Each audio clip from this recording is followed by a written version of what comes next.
people know on how we make the speakers blow. Live, y'all. Come on, let all the people know. Everybody, on how we make the speakers blow. You and your whip getting lit to this, whether you on city strips or the middle of the sticks. The foundation that we built brick by brick, smooth as peppermint. This Carolina resident, never hesitant to run the interference. Might give them a sample, I didn't give them clearance. They seem incoherent at the sight of my appearance. They look into my eyes, all they see is perseverance. Maybe a little fearless, sipping that Uncle Nearest. Look at the rap game like ready to commandeer it. Then I'm disappearing like I don't wanna hear it. The face on my haters, hell yeah, I wanna cheer it. This ain't for the touchy-feely. Your support group might abort troops, and the captain they report to. Sucker, you old news, now heed my command. I'll have boots on the ground from 1,000 different fans. Yeah, we let the people know on how we make the speakers blow. Live, y'all. Come on, let all the people know. Everybody, on how we make the speakers blow. Hey yo, you fucking with me, better get your shit right. I'm scarier than walking through Brownsville at midnight. Man, I've been there, the streets get darker than Wesley Snipes. You better have a gat, bat, or a knife. I was outside when niggas had Suzuki Samurais. Impala SS's the hoes with fantasize. Speakers going dumb like E40 in the whip. And you know that I keep it, got the 40 in the whip. Got the 30 in the clip. If you check it out my drip, they say, right there, put the hop in the hip. I say you fucking right. Young and I've been nice. Like white people say, you're skating on thin ice. I was raised around savages. The shit that I seen make you say, damn, like fabulous. Niggas stretching coke just like Reed Richards. They moving that bass. Do you get the picture, my nigga? Yeah, we let the people know on how we make the speakers blow. Live, y'all. Come on, let all the people know. Everybody, on how we make the speakers blow.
Hey, y'all, I got a great new album in the mail today. B-Dub Beats. Whether you're in the mood for romance or an intimate night of fondling and hardcore fucking. B-Dub Beats. If you're into water sports, this is the soundtrack for you. Let your stream of conscience flow as you rock over B-Dub Beats. Cause you know you want it bad as I do. B-Dub Beats. Light her ass up. She said her shoulders hurt, but those B-Dub Beats were playing. Oh man, some things are worth pulling out for, like B-Dub Beats. Hear the beats that made Florida Evans drop the punch bowl.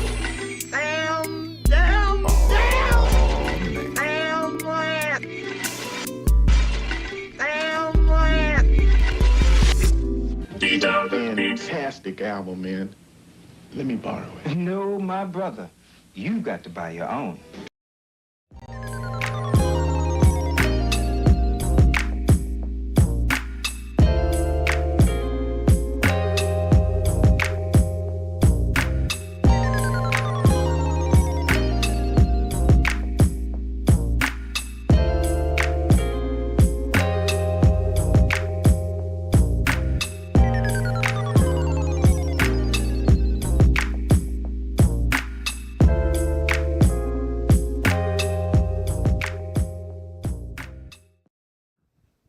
And we're live. What up, what up, what up, what up, what up? Back in effect. It is the effing podcast, and I am your host this Saturday evening. I am B-Dub. I'm Branson. Hassan, a.k.a. Alpha Dog, Roof. And it's been a pretty chill Saturday night, and it's been very quiet here in the wonderful city of Raleigh, other than us awaiting the Trailblazers. It's pretty chill this evening. Got a lot of topics to get into. What was wild about this week on my Facebook, I like to bring up what was wild on my, I don't know if anybody saw the picture of Jamie Lee Curtis. No, I ain't see With the Yiddies out. Yeah, you didn't see the picture of Jamie Lee Curtis sliding down your top. She got them elderly memories out there in effect. I see why. Putting them on display. I see why Michael Myers, it's Michael, right, that was chasing. Yeah. Yeah, I see why he had them Yiddies were out. Yiddies were Yes, out and about. indeed. Yes, so we're going to start off with our customary shout-outs. Big shout-out to Eighth and Fancy. Shout out. For all of your adult beverage snacks and needs. And then we're going to give a shout-out to Dank Drinks. Dank Shout Drinks. Very Shout Dank out. Drinks. And then we're going to give a shout-out to Crimey Dealers. Shout out. Very crimey. And last but definitely not least, the local plug. Please eat responsibly. Okay, it's been a lot going on this week. Few things popping. Oh, before we go. Yes. I got the wish. Member of the pod. Yeah, Buddha. Member of the podcast. The happiest, the birthday. Buddha. I got the wish. My effing Cody. The happiest, the birthday. He's not here with us tonight. No, he chilling. Shout out to Kelly Joe as well. Yeah, but shout out to Kelly. Buddha is chilling out, enjoying his birthday, and like I say, happy birthday, bro. I love you. Man. Yeah, we got.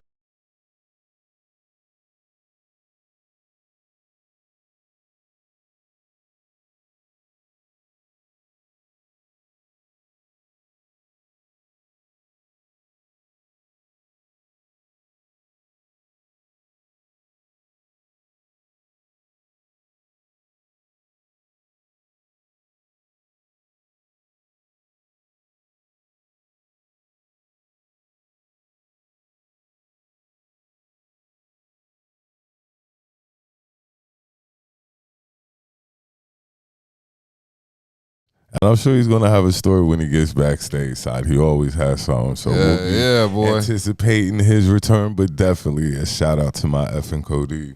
You know what? Since we're on the topic of traveling, I should start it off with that Carnival cruise fight that was captured this week. That was put on the internet. So there was a fight for during the Carnival cruise, allegedly over chicken tenders. Yeah, I saw that.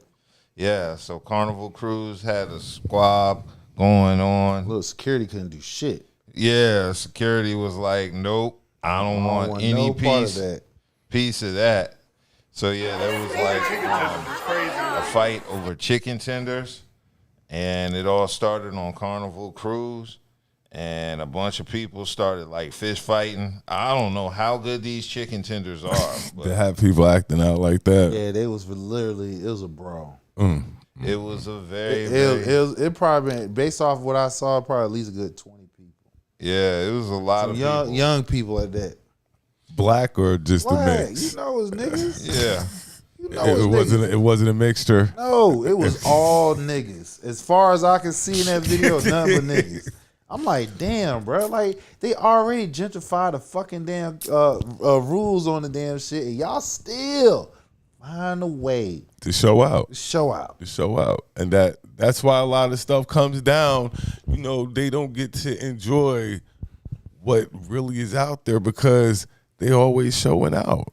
And I'm just like, damn, y'all niggas, do y'all not know y'all in international waters? So going to jail doing that type of time is different. And y'all ain't got enough money to bond out, get an attorney, all that shit. Y'all need to learn when y'all take y'all black asses out of y'all damn your hood, the ward, or whatever. Act like you got some damn sense. Like how your grandma used to tell y'all ass to act when y'all in the damn church. Y'all get your asses on, go out here. But that's the thing. A lot of them ain't got, you know, been told like that. You know. Yeah, so it looks like the violence happened between 24 brawlers erupting on the ship called the Sunshine at about 2 a.m. Monday, and that was the last day of its voyage. It was the ship heading back to Miami, and that's according to the guy who was filming the content of the video. And dude in the video can be seen asking where security is. Oh, the security was there. Yeah. Security was like, They just didn't want no parts of that. Nah, I don't want no parts of They that. So don't want no multiple parts of security that. guards could be seen trying to break up this fight. There was one dude who was just overwhelmed and backed down from the fight. And at one point, dude flipped his camera to record his reactions, and that's where he said, over chicken tenders, this is crazy. And so after that, they called the ruckus an isolated incident that escalated over more than just food at about 2 a.m. after the ship set sail from Miami. Them niggas was drunk. Yeah, And when reached by the Post, they admitted they weren't close enough to know why the fight really started. The dude who was filming the video, because he was the one people reached out to from the media to ask what was going on. He doesn't really know what happened. But he did say he always heard Carnival is ghetto and ratchet, and he's been cruising for years, but this is the first time seeing some action on a ship. And it looks like the YNs was tripping. Yeah, it was some YNs. As far as I can see, it was some YNs. Why are YNs on a boat? Yeah, YNs on a boat. You said why or why? Why? Yes. They should be on land where they can YN it out. Right. Them niggas was, look, I told you, security guard, you can see a couple of security guards like, nah, I don't want none of But that. that's why I don't like going nowhere. That's why I don't like going nowhere. Because it's always some crazy stuff that's going to happen when you go out, more than likely. I don't like going anywhere. Damn, why you cut yourself off because somebody else asked Because I don't like being around that type of stuff. I can't can sit control and that, chill. though. You're right. But yeah, I can. I can By control not being it. there. By being stuck in the house? Not going. I don't get the point of cruises. To me, I don't like, I mean, he just said going out, period. Oh, No, I'm talking about like things like that, you know, where you invest money in, because cruises aren't cheap, really. Right. You That's know, just- you're I mean, investing that's money, just- so you know now you've invested this money to go, and these YNs are out here acting But see, up. that's why you go to certain ones. That's the whole thing. Carnival is low budget. It's for every nigga they ain't got no money to go somewhere. You feel what I'm saying? You can't go. Don't go to Carnival. You go to some of these exclusive ones. The ones you gotta pay some money. Them niggas ain't gonna be on that. You feel what I'm saying? And security gonna be tight on that bitch. You feel what I'm saying? So it's different. Some of these kids need to know how to act. And you going with a that's low. just what it boils down That's to. a low budget cruise though. If you Regardless had of what, if at the end of the day, it's not just even about the cruise. It's just anywhere. It's anywhere. I understand that, And but it's just boiling down to they need to know how to act. Well, I It mean, gets you're right. tiresome. It You're gets right. tiresome. This So- is tiresome. I'm just saying. I mean, you go to places, you don't expect that shit to happen, but shit happens. And you know when alcohol is involved anywhere, motherfuckers get stupid. You know? So, I mean, you just gotta bob and weave. That's all. Get the hell out the way. I ain't go listen. I just know certain places you just know where to go, where not to go. Carnival is a low budget cruise. And I've never been on a cruise before, but I do know that's a low budget. it's very low budget, but hey, that's what you get for. Get what you pay for. Yeah. Yeah. So I don't know what's going to happen to those people. Hopefully they're on a no sale list if there's such a thing. But yeah, that's one of the many reasons I don't do cruises. Plus, I don't get the point of cruises. I'm doing everything on a boat I can do on land. They're like, oh, there's a water park. I'm like, there's a water park in North Carolina. I don't get the point of flying to Florida. I mean, for the experience, yes, but this has got to stop. This has just got to stop. I could never see myself going on a cruise by myself. That's some shit a woman would have to drag me to. Yeah, I don't see myself like going on a cruise either. She'd have to be like, let's go on a cruise. And then I'm tired of cussing her I out. just don't know if a cruise is like, and people go by themselves and stuff like that. Like you said, I just don't know if that would be like my cup of tea. Like, I'm just going on this cruise. I just ain't doing nothing this weekend. Let me go ahead and see. Nah, I don't like cruises. I pass. I don't trust cruises. I don't trust being a black man on a boat in the middle of the ocean, man. That shit don't sit right with me at all. I ain't no fisherman. What the hell am I doing here? Yeah, next thing you know, we in a new land and I ain't got no name. So, yeah. Hopefully people get the necessary punishments they get for the Carnival cruise, because I'm not in agreement with acting up on a cruise ship. That's just not right at all. There's been a lot of act wrong this week. Joy Taylor finally got her get back this week against Jason Whitlock. So everybody remembers Jason Whitlock's comments a few months ago when that lawsuit was brought against FS1. Joy Taylor's name was named in that lawsuit, which was fodder for Jason Whitlock to get at her during his show. And he basically said, those giant cans, that peanut butter skin, he had to stay away from Joy Taylor during Jason Whitlock's time at FS1, because he, as Jason Whitlock said, he knows what he's capable of. So those comments were flying around the internet for a couple months. People were wondering what Joy Taylor had to say. She was on Cam Newton's Funky Friday, and she decided to say them. Every time someone brings up Jason Whitlock, I can't believe he's still with us. I don't think anything works harder than his cholesterol, if I'm being honest. When he said that rack. Okay, so before you go on, I've never watched this, okay? I'm only aware of this from adjacent conversation. I did not watch a single second of this. I couldn't give a fuck less, and I have not consumed any of it. Well, I'm going to give you the... He said something about peanut butter, right? Yeah, that peanut what a butter... shock. The Food. Yeah. Peanut butter skin. Okay. And when I was working with her... Yeah. We would always see her rack, and I wanted to stay away from her because I knew what I would have done. Well, I mean, he's so desirable. Yeah. But we love Jason. No, we do. I do not. No, we don't. Who loves Jason? Does God love Jason? Yeah, I do. I do not. I do not love Jason. This is you say what you need to say. I do not. I don't love everybody. He gives me reason. It's like, okay, bro. I can't wait to see him. I want to see him. You will never see him. Why is that? You will never. Where are you going to see him? A hole? He is not going outside.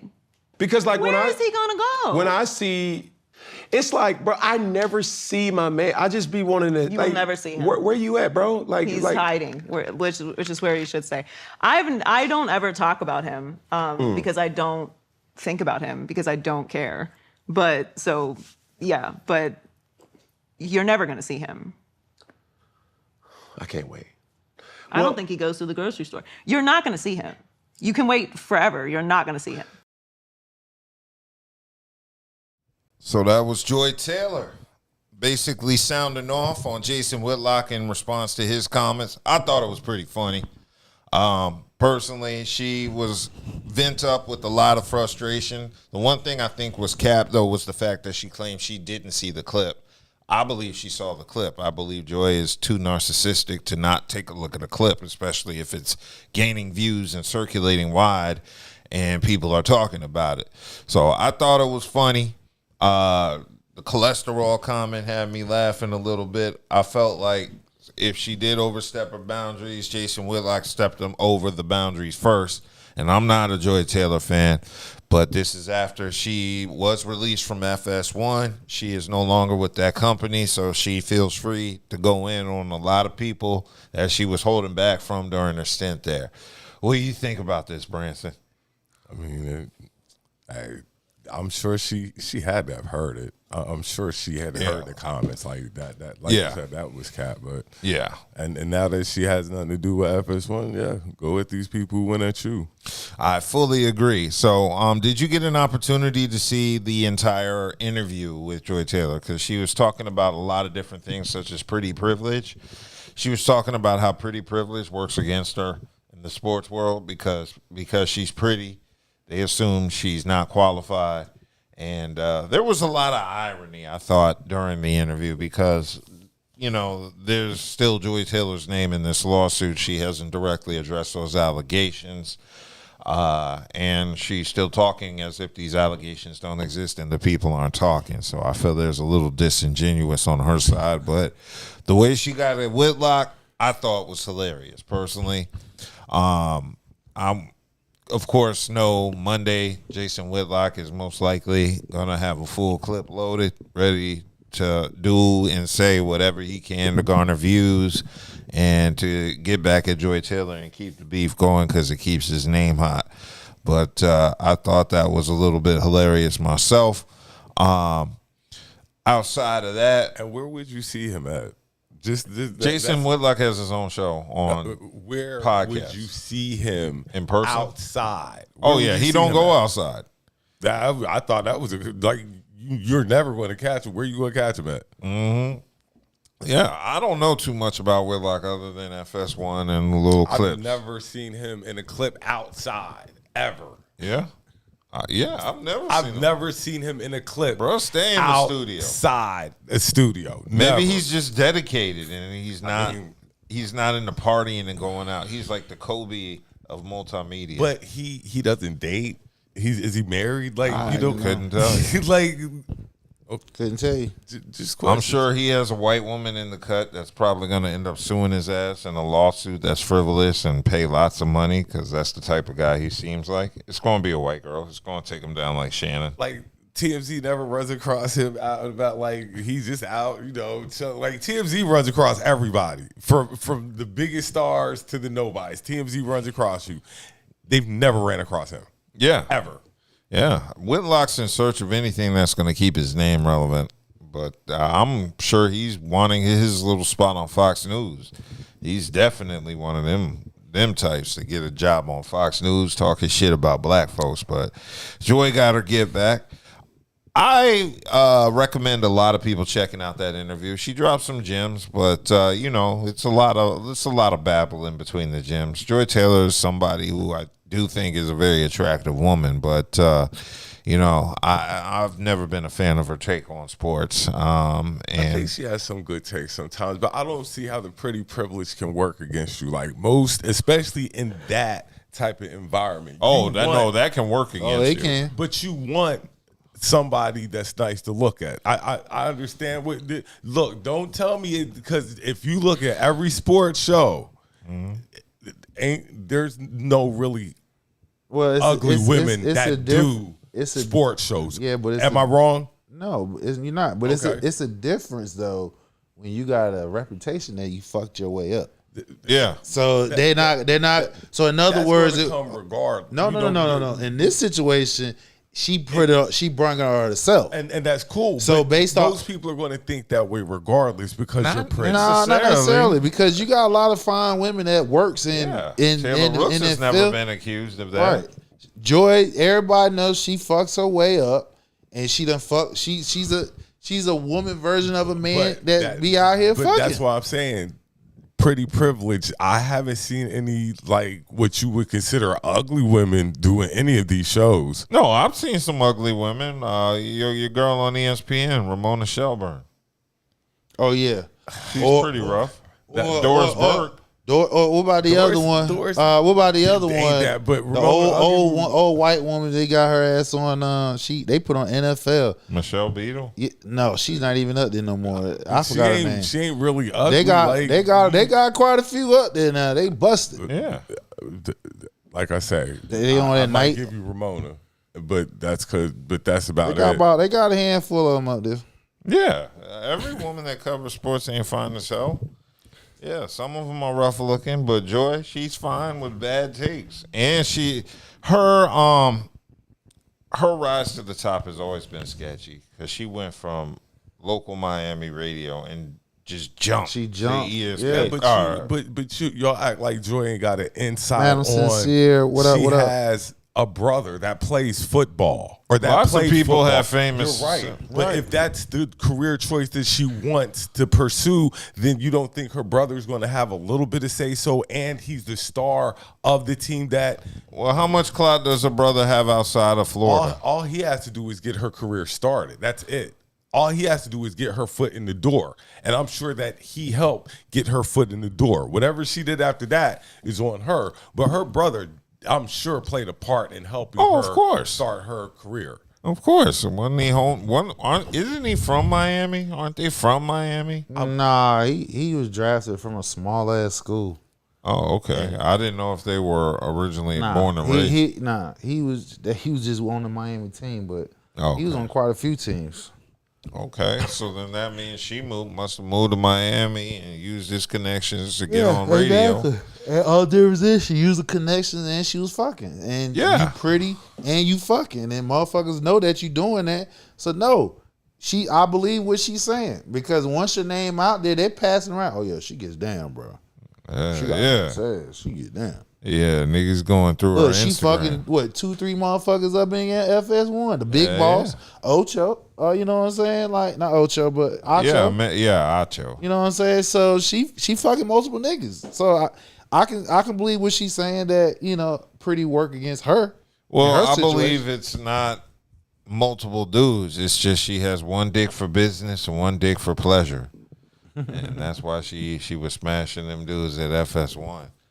But in regards to her appearance on Cam Newton, I definitely recommend everybody going to check that out because she did drop some information, some just interesting insights on her thought process and her opinion as a woman inside the sports industry.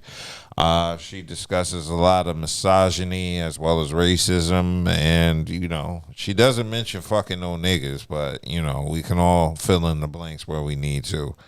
But moving right along from Joy Taylor, I wanted to talk about another beef that happened earlier this week, and that was a beef between Money Long and Lyfe Jennings.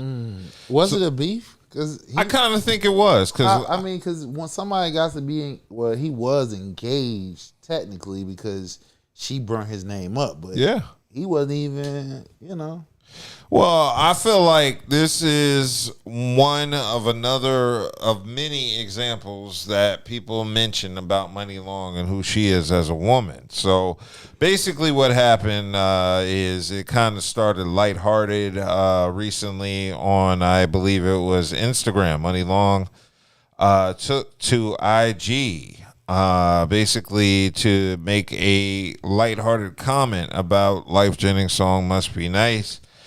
And she said, jokingly, I assume, that he sounds like a hater.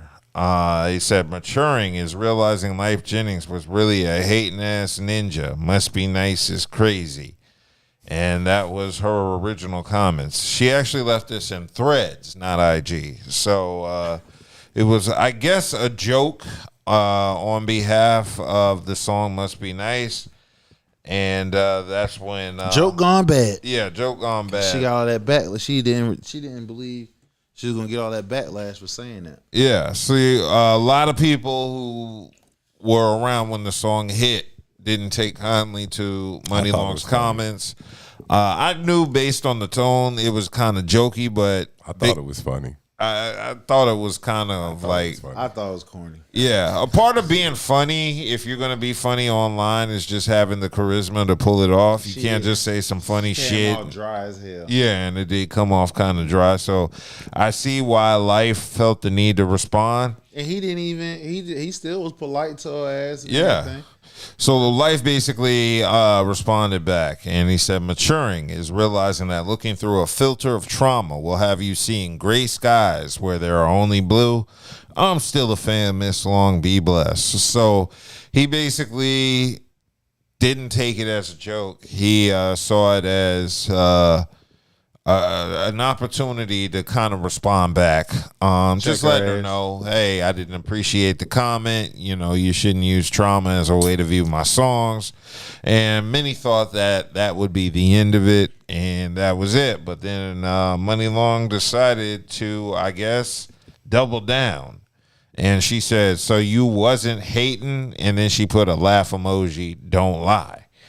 And that pissed Lyfe off. So he responded back, so you leave me a message doubling down on your post after you said it was a joke. Calling a grown man a hating ass ninja is wild work, even as a joke. I've never been that man, but what I have been is humble enough to hold in high regard those that came before me and celebrate them as they deserve. And then he quoted J. Cole's Love Yours, ironically. Good news is you came a long way. Bad news is you went the wrong way. And that's how he ended his sentiment. And ironically, it was funny because J. Cole had a previous incident with Money Long where he admitted he left the studio because she was being negative, talking about a bunch of people in a negative manner. And those people weren't there to defend themselves, so J. Cole was in the studio while she was saying these comments. He didn't feel what she was saying, so he just up and left the studio and said he didn't really feel like entertaining her negativity. So this kind of follows as some more behind-the-scenes shit attached to Money Long. That's the type of woman she is. Now, Money Long, regardless of whether it was a joke or not, once she saw Lyfe's response, she should have just left it alone. There you go. But yeah. you YNs. Yeah, well, she wanted to double down. Maybe it's because she didn't take kindly to Lyfe's response. And she didn't take kindly of everybody else was clapping at her ass outside of Lyfe. Yeah. What he said, it wasn't, you know, he wasn't disrespectful. He wasn't cursing at her, you know what I'm saying? So it wasn't really nothing to clap back. It would motivate her to double down because everybody else was clapping back at her ass about what she was saying. Yeah, so I feel like Money Long was in the wrong. Even if it was a joke with the first one, once you saw his response to that, you shouldn't have doubled down on the joke. You should be able to read the room and see. Once you saw all the comments that was coming at your ass by saying it, you should just shut the hell up. So between the comments and, more importantly, Lyfe Jennings' response, because he responded very serious to what was supposed to have been a joke post, she should have been able to read the room and just said, okay, he didn't take that right, and just left it alone. Because it seemed like he wanted it to kind of end with his response after that. But I guess she doubled down as a feeling the need to defend herself. You know, that's the thing about a lot of insecure women. Sometimes they look at responses like what Lyfe did. And got offended and felt the need to, like, I guess, stand on something that really didn't need to be stand on. Couldn't stand on. Yeah, so she doubled down on it. Now, the thing about Money Long, and I'm not familiar with Money Long's music. I know Buddha's a fan because he's brought her up numerous times here. So, but the thing about her, it just seems like she's bringing an aura of negativity around her. Yeah. Now, the one thing that didn't sit right was the story we covered when she left her husband. She was basically saying that they asked her, why did you and your husband not work out? And she gave a response that he was just a hating ass nigga. And I just felt that was not the right response, even if y'all two weren't on good terms. Right. Just for the fact that they had been together for a long time. And I'm sure there was a point where he was supporting her in her career, even before she made it, even if you know, they might not be on good terms now. I felt like that response towards an entire marriage and maybe a dude who had supported you at one time, that wasn't the right response. Right.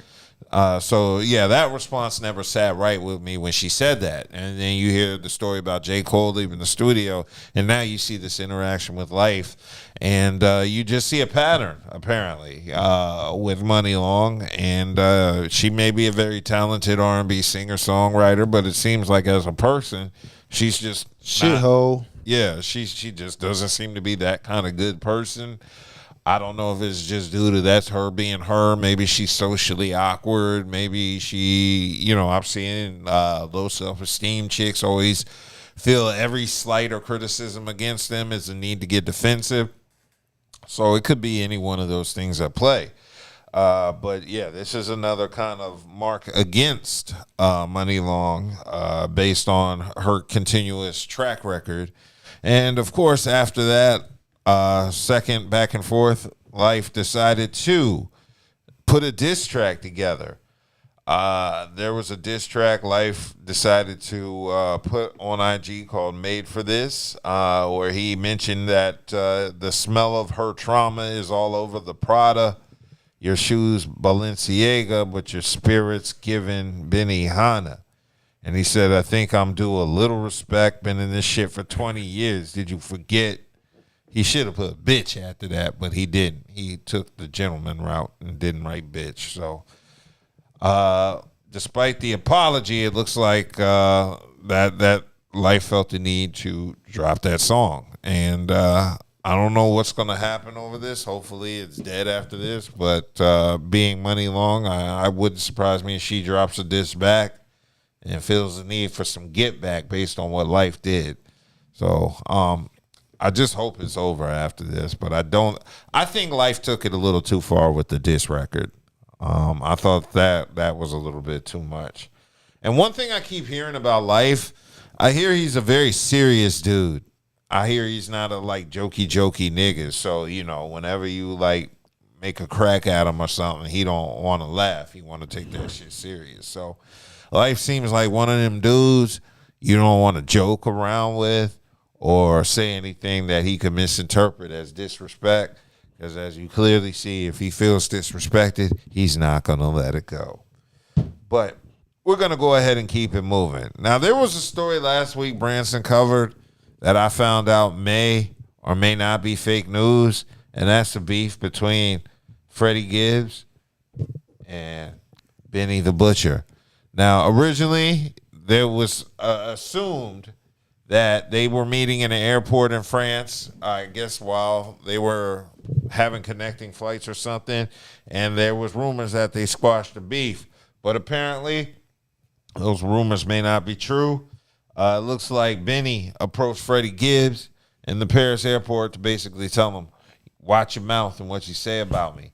And, or no, he said something along the lines of watch your mouth and what you say about me personally. That's apparently what Benny told Freddie in there. Nothing happened because both niggas is independent and they need to be able to fly to different airports, so that no-fly list didn't seem like an option for either of them. So I don't know if the beef is squashed or not. I saw a video last week by somebody who was contacted by Benny the Butcher, and that's where we heard Benny say these things because Benny apparently said, watch your mouth. And that was it. So is the beef squash, Branson, really? I have no idea. I wish it was. I hope it is. But if not, hey, it is what it is. Yeah. So how long do you think this is going to carry on if it's not squash? Because Freddie already dropped a diss with the Alfredo, too. So does that mean Benny's going to come back with another diss? I mean, that's on them. I wish they would stop it. It's kind of, I think we discussed what it was over and we didn't really know, but hey. No, there's a whole timeline of events going on and why Benny and Freddie decided to beef. So I think it all started, it started way back in 2022. There was an incident where Benny the Butcher got robbed in Houston and shot. And so after hearing about that incident, Gibbs took to Twitter. And originally what happened was Benny the Butcher was asked what it was like working with Gibbs. And Benny said he came, and to be honest with you, it was all love. But then he went. And he just said, Benny said it was just a basic experience working with Gibbs. He didn't say it was good. He didn't say it was bad. He just said he kind of talked about it in a negative light.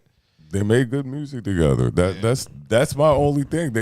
They made quality music together. Now, if they can't work together no more, if they don't squash the beef, hey, that's their loss. That's what triggered the beef. So Benny Butcher said working with Gibbs, he came and went. And so Gibbs responded back and said that nigga said working with Freddie Gibbs came and went. He said, I know some other shit that came and went too, nigga. Just keep my name out your mouth when you're talking to people or doing interviews and shit. He said, if anybody asks you about me, just say next question. I don't want you to talk about niggas, man. Just say next motherfucking question for real. So that was the original reason they started having tension. Then after that, Benny got shot in Houston. And that's when Freddie took to Twitter and said, I was laughing about it. It's hard for me to listen to niggas after they get robbed. They be rapping so gangsta after the fact. So fans, of course, believe that Freddie Gibbs was talking about Benny the Butcher, which I'm pretty sure he was. So then after that, Benny responded, I've never seen these niggas tough nowhere but the internet. And then Gibbs replied, shout out to my Houston niggas, in reference to the city where Benny had been shot in the leg during a robbery attempt. And then Benny said, how can you hate on a nigga you begged to do an album with? And then Gibbs responded, niggas' whole marketing plan for the album is to be for Freddie Gibbs. That's cute. And so they went back and forth on Twitter, and that culminated into May of 2022, where Gibbs got jumped. He got jumped by a bunch of Benny the Butcher's associates in Buffalo. So Gibbs decided, I guess, to be out in Buffalo doing the tour stop there. And Benny the Butcher's crew found him, caught him, and beat his ass. And there was footage taken as well. And after that, there was footage of Gibbs sporting visible bruises. So it looked like he got his ass whooped. And it looks like Gibbs' jewelry got taken. His chain got snatched.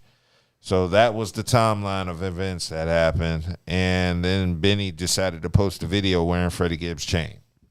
So, yeah, after you wear the chain of a nigga who you got robbed, gotta admit it's kind of... Can't really be friends after that. Yeah, it's kind of hard to have that same bond. And so I can see that. Yeah, so... My chain that was forcibly taken from me, and then somehow you're in a picture with my chain. Just okay, yeah, we can't be friends no more. But Freddie Gibbs' album is hot though. Yeah, Freddie Gibbs' album is hot. That album is hot. Yeah. So since that time, Gibbs has addressed his beef with Benny the Butcher, and it's been ongoing since 2022. That's why people wanted it to end in the airport. But as we see, it's still a continuing situation, or at least that's what the third parties on the internet are saying. So I do hope they get it together. But, you know, after reading that timeline and seeing the events, I totally understand if they stay enemies for life, just don't hurt each other. But yeah, a nigga take your chain. I can understand. That's kind of like, yeah. Boy, it's like EPMD. When dude sent to Rob, I'm like, I can't tour with you after that. Group can't get back together after you had. Yeah, we were group mates, and you tried to rob me. You sent goons to my crib. That's different. Nah, yeah, robbery is one thing, but send a home invasion is completely different. That's different. Nigga, I gotta delete that's your different. ass. Like that's some next level shit. A home invasion. You can't be talking. Different. Yeah, you can't be walking around. Yeah, that's a forever beef there. Yeah. Like, we could never be cool after that. Look, I'm spitting on your grave. Yeah. That's some wild shit. Yeah, so that all kind of culminated over the years up to that moment at the Paris airport. And Benny is heard saying, make sure you say that on record too. Then you heard, and I still think y'all should talk. So that's them going back and forth. That was Benny and Westside Gun going back and forth in the airport about how to approach Gibbs. So hopefully they get it mended. But also, after what you just said, they're not mending that. I never expect Freddie Gibbs and we can't Benny be cool to do after that. Yeah, and to then, do a record. And then antics. I always tell you about the antics of the celebrities. So yes. Freddie's pulled some antics as well. Yeah, like, you know, that's wonder why they call him Freddie Gibbs. Like, well, old girl. Like the antics. It's always the antics. Mm-hmm. And speaking of antics, wanted to move to Eve because Eve's name was in the news this week. Apparently, she dropped a book in September 2024, which was her memoir called "Who's That Girl?" A memoir. And why are we talking about it now? Well, there was some new information that decided to come from that book that happened this week. I guess the internet decided to make it big this week, but this information has been out and about in the books since it came out last year in 2004. And that is the fact 24. that, yeah, 2024, my bad. And that is the fact that she admitted she dated Suge Knight. To get back at Get back at Dr. Dre for her treatment from when Dre had her on Aftermath Entertainment. So, yeah, I remember when Eve was on Dr. Dre Aftermath's label because I bought the Bull War soundtrack. Was Blow Your Mind on Aftermath? No. Who? Blow Your Mind was on Rough Riders. Okay. No, this was before Eve was with Rough Riders. She was with Aftermath. Now I bought the Bullworth soundtrack, and Dr. Dre had a song on there called "Eve of Destruction." I remember that movie. Yeah, and that was the first time I had ever heard Eve, and she was on Aftermath there. And I think her name, I don't know if the song was just called "Eve of Destruction" or that was her name, Eve of Destruction too. But I remember that song, and I just don't remember. I don't remember too much about it. I just remember it being on a soundtrack that I liked. But anyway, back in her book, she detailed that in 2001 at the Soul Train Lady of Soul Awards, she was pushing to meet Suge Knight. And that was because she was dealing with frustration stemming from a contract with Interscope Records, basically with Aftermath and Dr. Dre. She said Dre was creating a hostile work environment, making things difficult for her. So as a remedy, she decided to introduce herself to Suge. And she... I'm going to show you. Yeah, I'm going to show you, Dr. Dre. I'm going to show you. I'm gonna show you, boy. Since Eve... Yeah, so Eve decided to link up with Suge Knight, and she decided to smash Suge Knight, give him some ass. That's wild. That's another chick that was like, you know what, Dre? I'm gonna go give Suge some ass. Because I'm mad about these contracts and these record deals. Just wow. That's natural horror instinct. Just wow. Because didn't Michelet jump right over to Suge? Like, maybe that's why she did it. She said, "Oh man." But that would have to mean Dre was smashing Eve. Because if not, why would you care? I didn't want to say that. I didn't want to insinuate. I mean, that's on a business aspect. Anytime a woman acts out like that, they was fucking. Why would I get mad on a business aspect if you go messing with my? So I kind of think they might have been smashing. No, and they then were. And then it's like, I'll show you. They were. Anytime a woman doing something like that, to get back at you like that, they were fucking. Suge just serial sloppy second catcher. That's two bitches, Dre. Yeah, Suge just a serial sloppy second catcher. Yeah. He was getting so many of Dr. Dre's hands down. He should have been the one called Aftermath because he was pulling the bitches after the man. After Dre was done with them. So yeah, I'm not sure why she decided to put that in there, but this is her memoirs, and they came out in 2024. Now, don't you hate the internet some damn time? They bring up shit. It's been out there for over a year, and they rehashing the shit like, like as if she just talked about it just this week. It was out for there. all we know, Eve could have made this go viral. I mean, but on top of that, it just kind of makes you look at Eve in like a weird light. First of all, you're supposed to be happily married, and you talking about past dicks. But it's in a book, though. I mean, I understand that, and that's cool. But to me, it's like, so you came out to tell everybody that you were mad at Dre, so you went and smashed Suge. Okay, cool. And not only that, Eve decided to get into a relationship. It was a working relationship, and that's when you saw Eve. Eve said, since he was a blood, Suge Knight was a blood, she had red plants, red furs. She dyed her hair red. So if you see when she was on of, Rough Riders, she was red. She had red. Yeah, and however, they said the relationship quickly came to an end as Eve was informed by her mentors, a.k.a. Rough Riders, that they didn't approve of her newfound relationship. Leave that alone, sis. They didn't like the idea of me hanging with Suge Knight at all, and that's when my guy said it was time to cut the cord, and I didn't think twice. So even Eve knew fucking with Suge wasn't a good idea, which lets you know she'll fuck a nigga who she knows she ain't supposed to be fucking. just as revenge. Crazy. Just to be spiteful. Crazy. That's super spiteful too. So that's a lot of dead women it out is. here. It is. But So- that's spiteful. In a way, her snitching on this story saying she fucked Suge Knight as revenge must mean she gave Dre some pussy and inadvertently outed him, because Dre was probably married at the time to that strong-faced woman that took his fortune. Was married.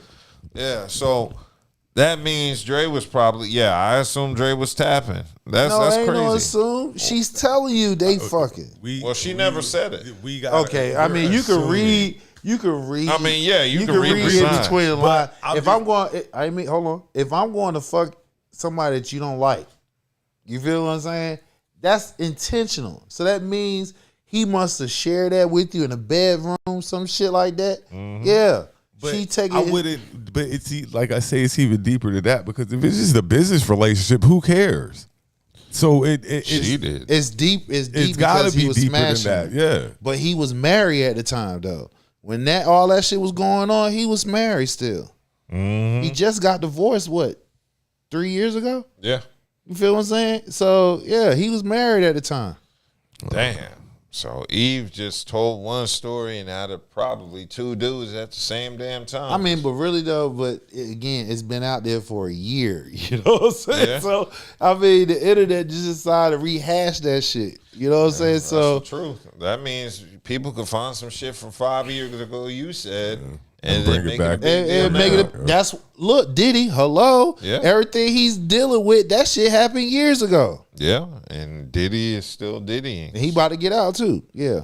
Of course he is, because, he wasn't found guilty, right? So what? Oh, yeah, he did have The man guilty on two but they charges. trying to change that. But Trump might go ahead and give him that pardon. I know one guy he ain't gonna pardon is Dr. Umar. Dr. Umar was in the news, turning to social media to rally to get his Frederick Douglass Marcus Garvey Academy back, because apparently the city or the state is coming in. They're trying to take it. Trying to take it. So now Umar is offering a free lunch with himself for a $500 donation. No, that would be it's not a free. Nothing. Well, he's saying free because he'll pay for the meal, but you have to have $500. So he took to IG to basically discuss the deal people are getting. Program coming out for the ladies is called Lunch with the Doctor. It's called Lunch with the Doctor. You make a $500 donation to FDMG Academy, ladies. $500 donation to FDMG Academy, and you get a free lunch with Dr. Umar, restaurant of your choice in the state of Wilmington, Delaware. I said we got a new program called Lunch with Dr. Umar. Private lunch. Ladies, you got to donate $500 to the FDMG Academy, and I will take you to lunch, private lunch, any restaurant you want in the state of Delaware. It's called Lunch with the Doctor, and it costs you $500. You don't pay for the lunch, I pay for the lunch. Any restaurant in the state of Delaware. Oh, yes. Brothers, don't hate. We got to stop hating. Brothers, we got to stop hating. Don't hate my ninja, because if I ask your wife if she want that luncheon, if I ask your wife if she want that luncheon, if I ask your baby mom, do she want that luncheon with the doctor, we know what she gonna say, ninja. Don't test my intellectual gangster. If I roll up on your girlfriend, your live-in prisoner, you call a girlfriend. If I roll up on your live-in prisoner, your romantic prisoner, you call a girlfriend, who ain't there because she want to be, she there because she got to be. If I roll up on your romantic prisoner, my brother, if I roll up on your romantic prisoner, you call a girlfriend who living with you because she got to, not because she want to. Do she want that lunch date with the doctor? Do your wifey want that lunch date with the doctor? I think we all know the answer to that. Me and you are not the same. I keep telling you that. Me and you, we not the same. You not 6'3", dark chestnut Cocoa Brown with the North Philly beard. You ain't Leo King. Ninja, you ain't Pan-Africanist #1. Nobody flying you to every continent to hear what you got to say. Only me. Don't make me take my t-shirt off and turn into King Kong right now. Don't make me beat my chest. Don't make me beat my chest. King Kong. Stop playing. All of that without cursing. Yeah. That nigga. So that was Umar being Umar. That nigga, that Showing out for he want that $500. he was that intellectual cussing out he was doing. I don't know how fraud works, but yeah. Oh, don't be surprised when the FBI roll up on Umar's ass. I don't quite know how fraud works, but you jump from a school. You done taking in money for a school that now you're claiming is being seized or about to be taken away from you, and now you're jumping to gigoloing. Yeah. No, he raising money. It's crowdfunding. Fundraising, like my man Toe used to say, he fundraising. He fundraising for a school. That's why he's saying $500 a dinner, a lunch date. So I'm pretty sure people are aware that Umar started receiving backlash all over social media. Surprisingly, That's why he went on that rant that he did. Somebody said something to him in that chat. He's like, "Don't make me roll up on your live-in prisoner." So one user said, "Times are hard, ladies. Go spend that $500 at the grocery store and stay far away from this kind of idiocy." And another person said, "Why wouldn't they just use some of their own $500 to take themselves out to lunch?" And the third person said, "It's time for the black community to stop financing a lunatic. Dr. Umar Johnson is a functioning psychopath narcissist at this point. Embarrassing." So, yeah, as people may recall 2 weeks ago. And the women you should be going after are the snow bunnies who got the money. Yeah. Right. You know what I'm saying? Like, you should be going after the snow bunnies who got this type of money to finance these $500. But he can't talk his Pan-Africanism. Black queens forever. Right. He can't do the snow bunnies. He get fucked up. He just told not too long ago about messing with the snow bunnies. I'm just running. He can't Yeah, he was talking about now he can't mess with the snow bunnies neither. You trying to run black women down who probably don't have this money. They're not going to give it to you anyway. He just put out a PSA. Okay. Good luck to you, Dr. Umar. Somebody going to pay it. Good luck to you. Somebody. Now this goes all the way back about 2 weeks ago when Umar revealed in another IG post that both of his personal and an academy bank accounts were frozen, apparently after a hacking attempt. So he was just basically saying, my loyal supporters out there, if you could spare a few dollars so I can take care of my queen mother and myself until my bank account is frozen or canceled so I can get my money back and open up a new account. You doing something illegal with that money that people was giving you. I don't know how fraud works. I don't know how it works. That school hasn't opened yet. He's been talking about this school for years, and people been giving him money for that school. Yeah. I don't know how. I ain't gave him a cent. I ain't gave him nothing. I go to sleep watching this show called American Greed, and most of these people on this show are con artists.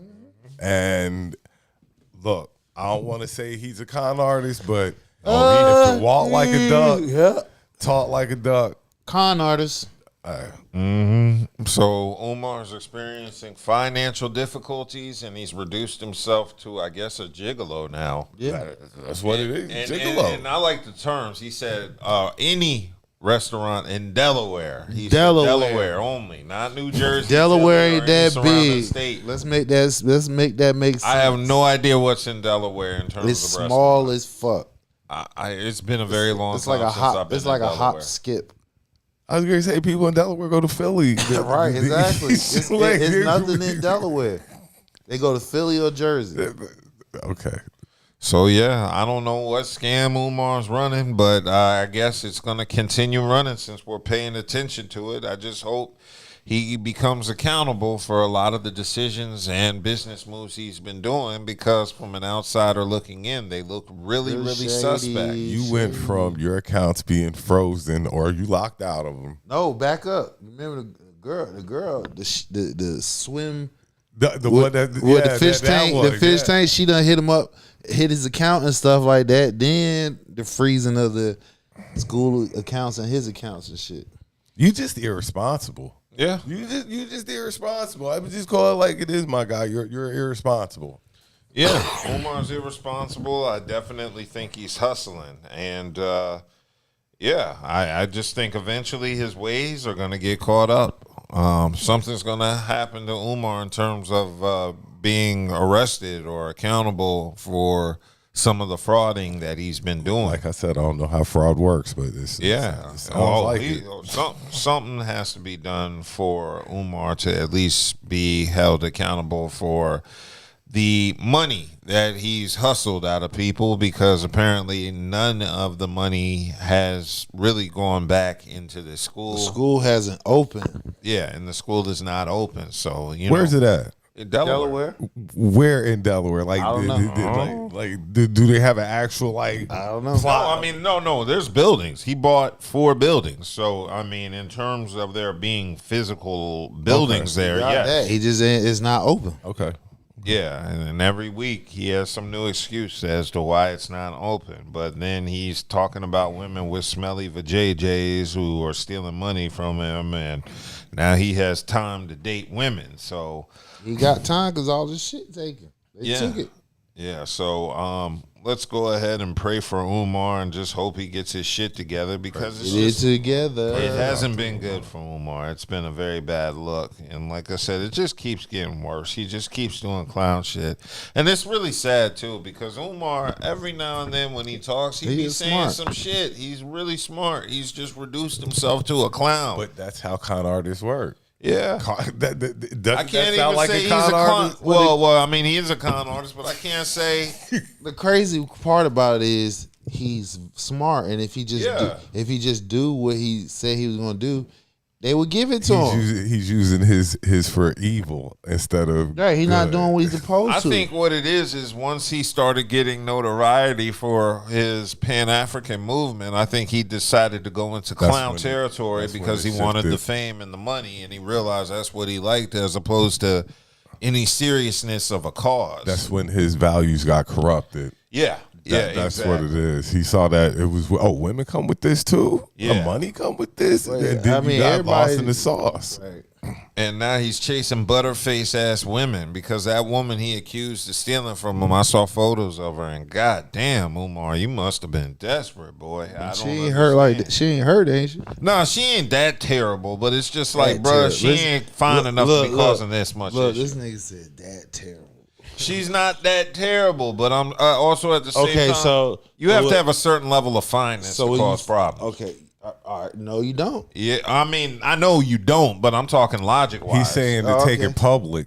To take it public and me embarrass myself, you got to be worth. Fine. Yeah. If it's just a duck, I'm going to take that L in silence. Why am I going to tell anybody about this? Yeah. So she a duck. I didn't say I haven't seen I'm asking. Yeah, I think she is. She's not somebody. So you a fucker, but you want to take her out in public? I don't know if I would deal with a woman like that, but I mean Umar's standards for women are considerably lower than mine. Different. Yeah, so I mean, I'm not gonna sit here and say times weren't ever rough for me, but all my ugly women were cooperative. I will say this though: if Dr. Umar get this thing popping with getting dates at 500 a pop, I might have to look into this. I might have to. I'll do like 50 to 100. If he get 500, I'll do 50 to 100. Look at you, you lowballing yourself. Look, hey, we gotta start somewhere. You lowballing yourself. The great Dr. Umar doing 500, so I'm gonna do like 50 to 100. At least 100, 150. That's quite a bit. Look, inflation, nigga. Yeah, you right. Tariffs. Tariffs. Look, we in there fighting off a recession and shit. Look, shit so damn terrible. You got the damn president trying to put pressure on the damn Federal Reserve chief. Like, look, nigga, you better lower them goddamn interest rates. Fire your motherfucking ass. He threatens to fire but he ends up doing it. He ends up doing it though. You're right. If he tell you get fired, he done told Jerome, like, look, Jerome, you better lower them goddamn rates, man. Stop playing. Yeah, but I wanted to go ahead and move on because while we're on the topic of dating, Paul Pierce made the news again, this time for his opinions on who average men should date. All you men who stand up men, who go out there and put your elbow into making a woman make sure she's straight and hard-working and respectable, chest up, chin out men, and you really on the grind and you really got ambition, man, leave these little pretty girls alone, bro. They don't put their elbow in it. I'm going to keep it 100. Over there looking at, oh, she bad. Oh, look at her Instagram. Oh, she a 9, she a 10. No, I'll get you a 5 or a 6 who going to put some elbow into it and going to be down for you on some 100. You know what I'm saying? They going to look at you like, why he with her? Don't worry about why I'm with her. Because she going to do everything you ain't doing. 100%. And that's the new wave we should be on, fellas. Like, man, forget all that how you look when you with your arm around her. Nah, she ain't got no substance to her. Yeah, so that was Paul Pierce That basically nigga saying, tell the truth. I ain't even gonna listen. I mean, I ain't even gonna front. Hey, look, and I love me a gorgeous woman, but he keeping it 100. That sounds like a nigga who doesn't spend a lot of money on women. Yeah, Paul Pierce. Paul Pierce has spent tons of money. That sounds like a dude who does.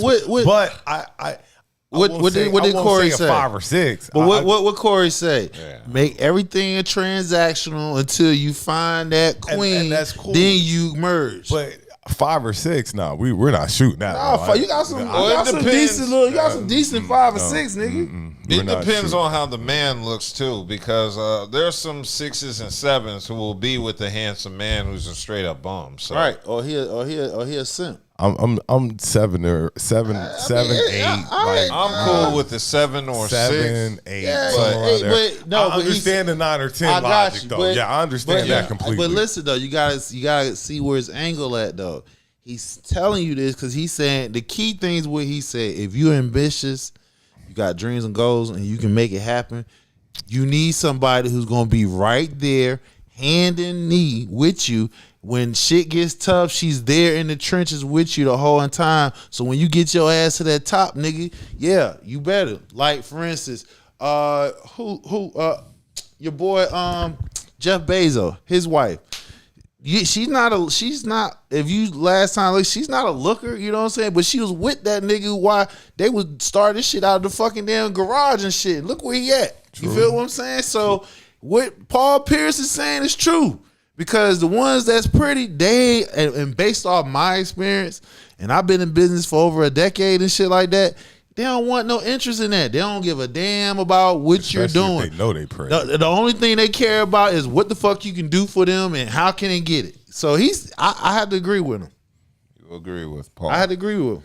I think there's too much emphasis being placed on looks. I do think it really just comes down to fucking with the people that fuck with you. Yeah. And like I said, it's based on the looks of the man. Because if you an ugly man, you deserve an ugly woman. If you a decent looking dude, you deserve a decent woman. And if you's a pretty boy dude, you probably deserve a better looking woman. Yeah, that's true. But if you trying to get somewhere in life, sometimes that pretty girl, that pretty boy ain't it. Because they don't want to get their hands dirty. Shout out Jeremy Pivens. We always send a shout out to Jeremy every time we get to talking. You know who Jeremy is? Isn't that dude who was locked up? You remember who Jeremy is? Shout out to Jeremy. Yeah, so I'm just a believer in water seeping its own level, but at the end of the day, I need a woman that I'm attracted to physically who's actually functional. Okay, so somebody that's a 5 or 6, she usually got a bad body and some banging and some wet ass cooch. Yeah, now that's number one. I don't care how good a woman is to me. I have to be physically attracted to her. I just can't function with a woman I'm not physically attracted to. 5 or 6 just seem low to me. Like, it is low. It's not low, dog. I'm telling you. I don't consider a woman of under 6 attractive. 5 or 6 seems kind of low to me. It's not low. And I don't consider myself the most handsomest, but 5 or 6 just seem kind of low to me. That's not low. Because I'm going on regular looks. Right. If you go, I'm like, nope, not made up yet. If you go past 7 and up, you got some issues, bro. I'm going not made up yet. I need you at least the 7. So when you get made up, you going to be about a 5 9. or 6 is 5. I'm based off my experience. That's 2 points to recapture. No, it ain't. I had some good ass 5 and 6. You feel what I'm saying? You did? Yeah, I had some good ass 5. Again, it's a trade off. So whereas physically, you said physical part and she's smart or she's interested in what I'm doing. You feel what I'm saying? Because to me, where does cute start at for you? What 6? 5. Cute start at 5 for me. Okay. Well, I mean, I consider a woman that's cute or above a 6. Because to me, 5 is what's below average. cute? What's 5 below is cute? average to me. No, what's below cute? Average. Average? Yes. Average to me is 5. Yeah. 5 is your average. Okay. So 5 or which 6 can be cute. yeah. Which cute can be average. Yeah. Now, less than a 4, I don't want to be seen in public with her. Cute can be average. But when you get past 6, when you get 7 and up, you're gonna have issues. And like I said, they're not if you're somebody who has goals in life, right? They're not interested in what you're doing. They don't want no part of that. You feel what I'm saying? They only want the ending part. When we celebrate and we party and we travel and shit like that. What he's saying is you get somebody they humble because they know what they got and they working with what they got. And they come across a man that he's not looked as an option. He looked as an asset. But she's gonna most likely help you push you over the top. But this comes with this new wave of thinking too, where you're just supposed to give women money. Like it's just like I saw you. Oh, here's a couple of dollars just because I think you're bad. I mean, because they got it. I don't believe that. I don't believe in that shit. I gotta like you. I don't believe. I gotta talk in that. to you. I gotta like you saying? for me to give you some money. And My that's folks why get I money think away a lot they of don't things like you them. got, I see that on my timeline all the time. You think she's having a bad day, send her some money. What the fuck is sending her some money? Right. Hey, look, I need somebody cash at me to get her toes and nails. Because once you start sending money frivolously, then this becomes an expectation. Right. So no, I'm not silly. listen. I'm not spending no. If I don't know you, if I don't like you, I'm not spending no money on you. I gotta like you to spend some money on you. I agree with Paul Pierce, just not the 5 or 6 part.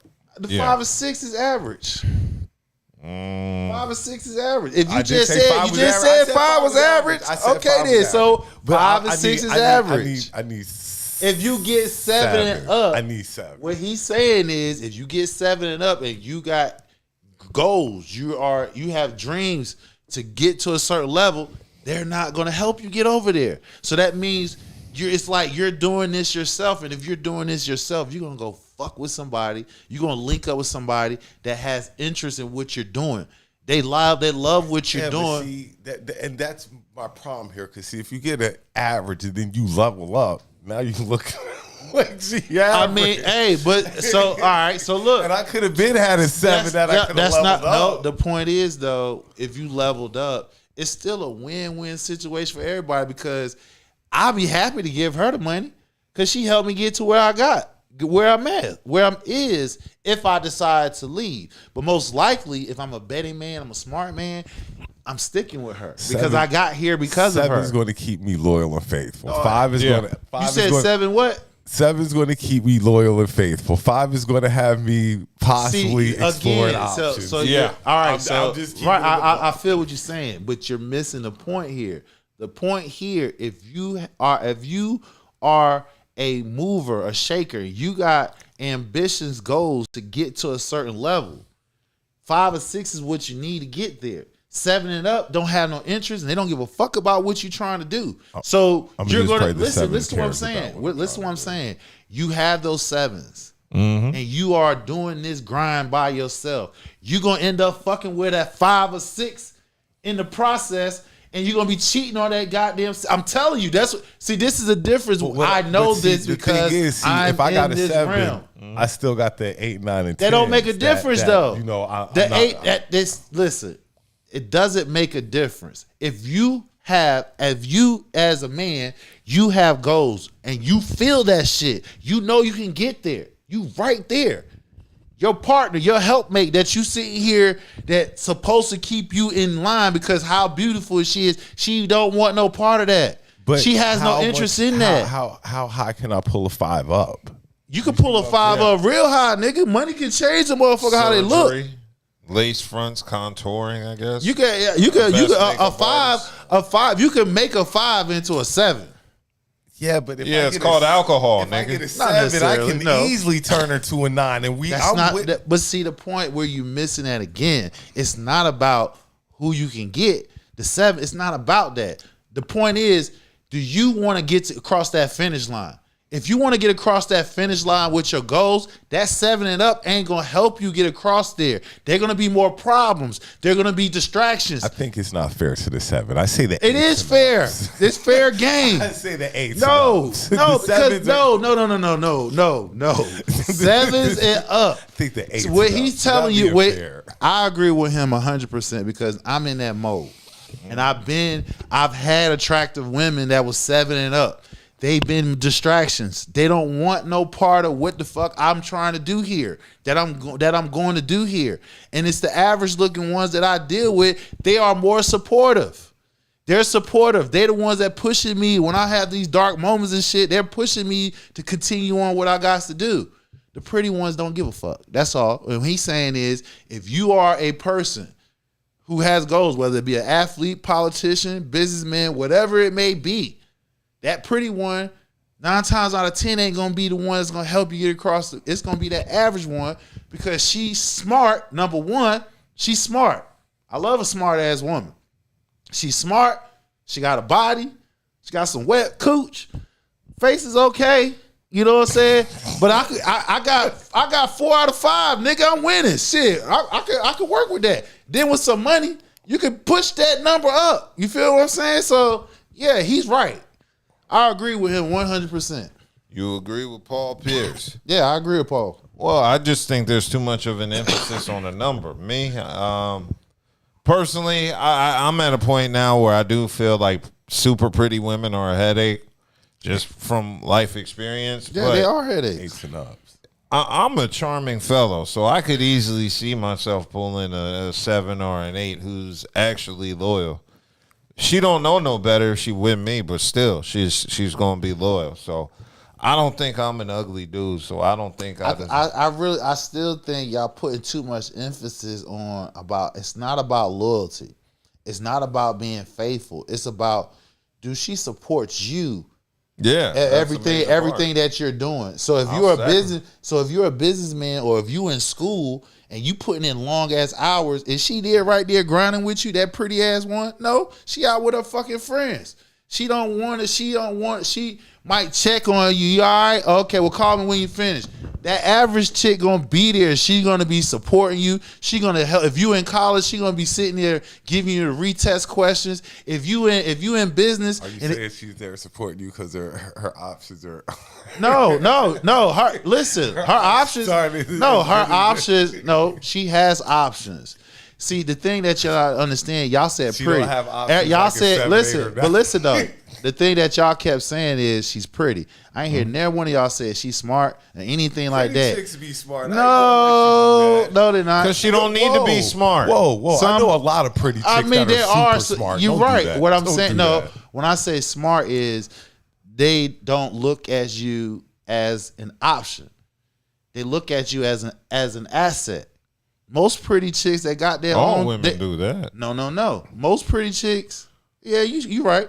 Most pretty chicks that got their own thing, they doing their own thing, they look at you as an option. See, unless you outdo them. We just talked about it. He's trying to go on is the lower down the scale you are, the more faithful. He put a number, but he put a number on it though. He said 5 or 6. He didn't say go 4. He said average. Well, if you go lower, she gonna be even more faithful. Well, of course, but he's still giving you what you want. That is somebody that's attractive in some shape or fashion, versus somebody that's a 7 and up, where she seemingly got everything to look smart and everything. We're leaving 7s out of this. Huh? Yeah, 7s is in there. We're not. 7s is in there. 7, 5, and 6. He's telling the truth, man.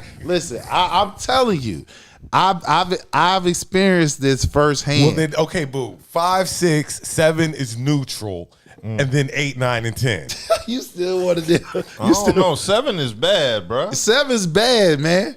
Yeah. They bad. I've dated some solid 7 and ups is bad. They you know what I'm saying? I'm stuck at 7. So what I'm saying is, what he's saying is absolutely true. Damn. So that means if I date you, I think you're a 7. Yeah. Exactly. I'm just being exactly. You can let me judge her, and I'll give you a real score. If I date like, that ain't no so like I 7, said, it goes for men too. It goes for women too. They had to find them an average looking guy Oh, They do. That's the problem. Every chick thinks she's entitled to the 9 and 10. That every chick thinks as a guy, we have more realistic. Like we're saying 6, 7. Yeah, chicks 9 and 10. Yeah, you right. 8, 9, and 10. Yeah, you right. They, you like right. you know what I'm saying. Chicks they don't even look at 5. Yeah, they 5. Ain't look, 5. 5. Nigga, you ain't even in my 5. spectrum. 6. I don't even touch you. 5. Come on now. 8, 9s, and 10s for chicks. At least Buddha, we're being Buddha. reasonable. Like, what up, Buddha? At least we're doing like. We mentioned 5s and stuff. Chicks ain't even gonna mention the 5. Right. They ain't mention 5. They ain't even mention 6s. You feel what I'm saying? Now, Buddha mentions, why does it sound like you're calling your girl almost ugly by, I guess, labeling her Giving maybe her a 5 or 6? 5 or 6 I is gave not mine ugly. a 7. Yeah. 5 or 6 is not ugly. I gave mine a 7. 5 or 6. Yeah, 5 or 6. I'm you on my arm. You feel I what I'm think saying? any woman I'm in a relationship with has to at least be a 6 or up. Yeah. And I've been in some relationships 5 with or 6. 6s and ups. I'm 7. Like I said, I've had 7. I've had dimes. I've had average, and like I said, for me as an ambitious person I am, the average seems like it's working in my favor because the dimes. They're headaches. They're headaches. They are, but you be looking at her like, why are you with like this? I've done that. Why you see a lot of them? They ain't got them. They ain't got them. I don't even know how I pulled this one. Jesus. Nah, I'm never. No, if you had one of those epiphanies, that because not in a positive man. She's you call that a vulnerable moment. Yeah, that's what happened. She got out of her unrealistic phase and said, "Damn, I gotta find me." And you came along, you said the right shit, you piped it down. She's like, "God damn, this motherfucker I've been missing." That's why you like, "Damn, I pulled this motherfucker." You caught her in a little window. She was guys have had that moment. Like, yeah. Because I know I've had oh shit. That's why exactly. You go in the bathroom and you yeah, exactly. If you sitting there, if any man that's sitting there is like, damn, I pulled this bitch. Damn, she bad as you pulled her because you caught her in a vulnerable moment. And you just so happen, you presented yourself in and you probably got a physical attraction on you, like, oh, all right, I'm gonna get this nigga a run. As soon as you get in bed, you pipe that ass down, like, God damn.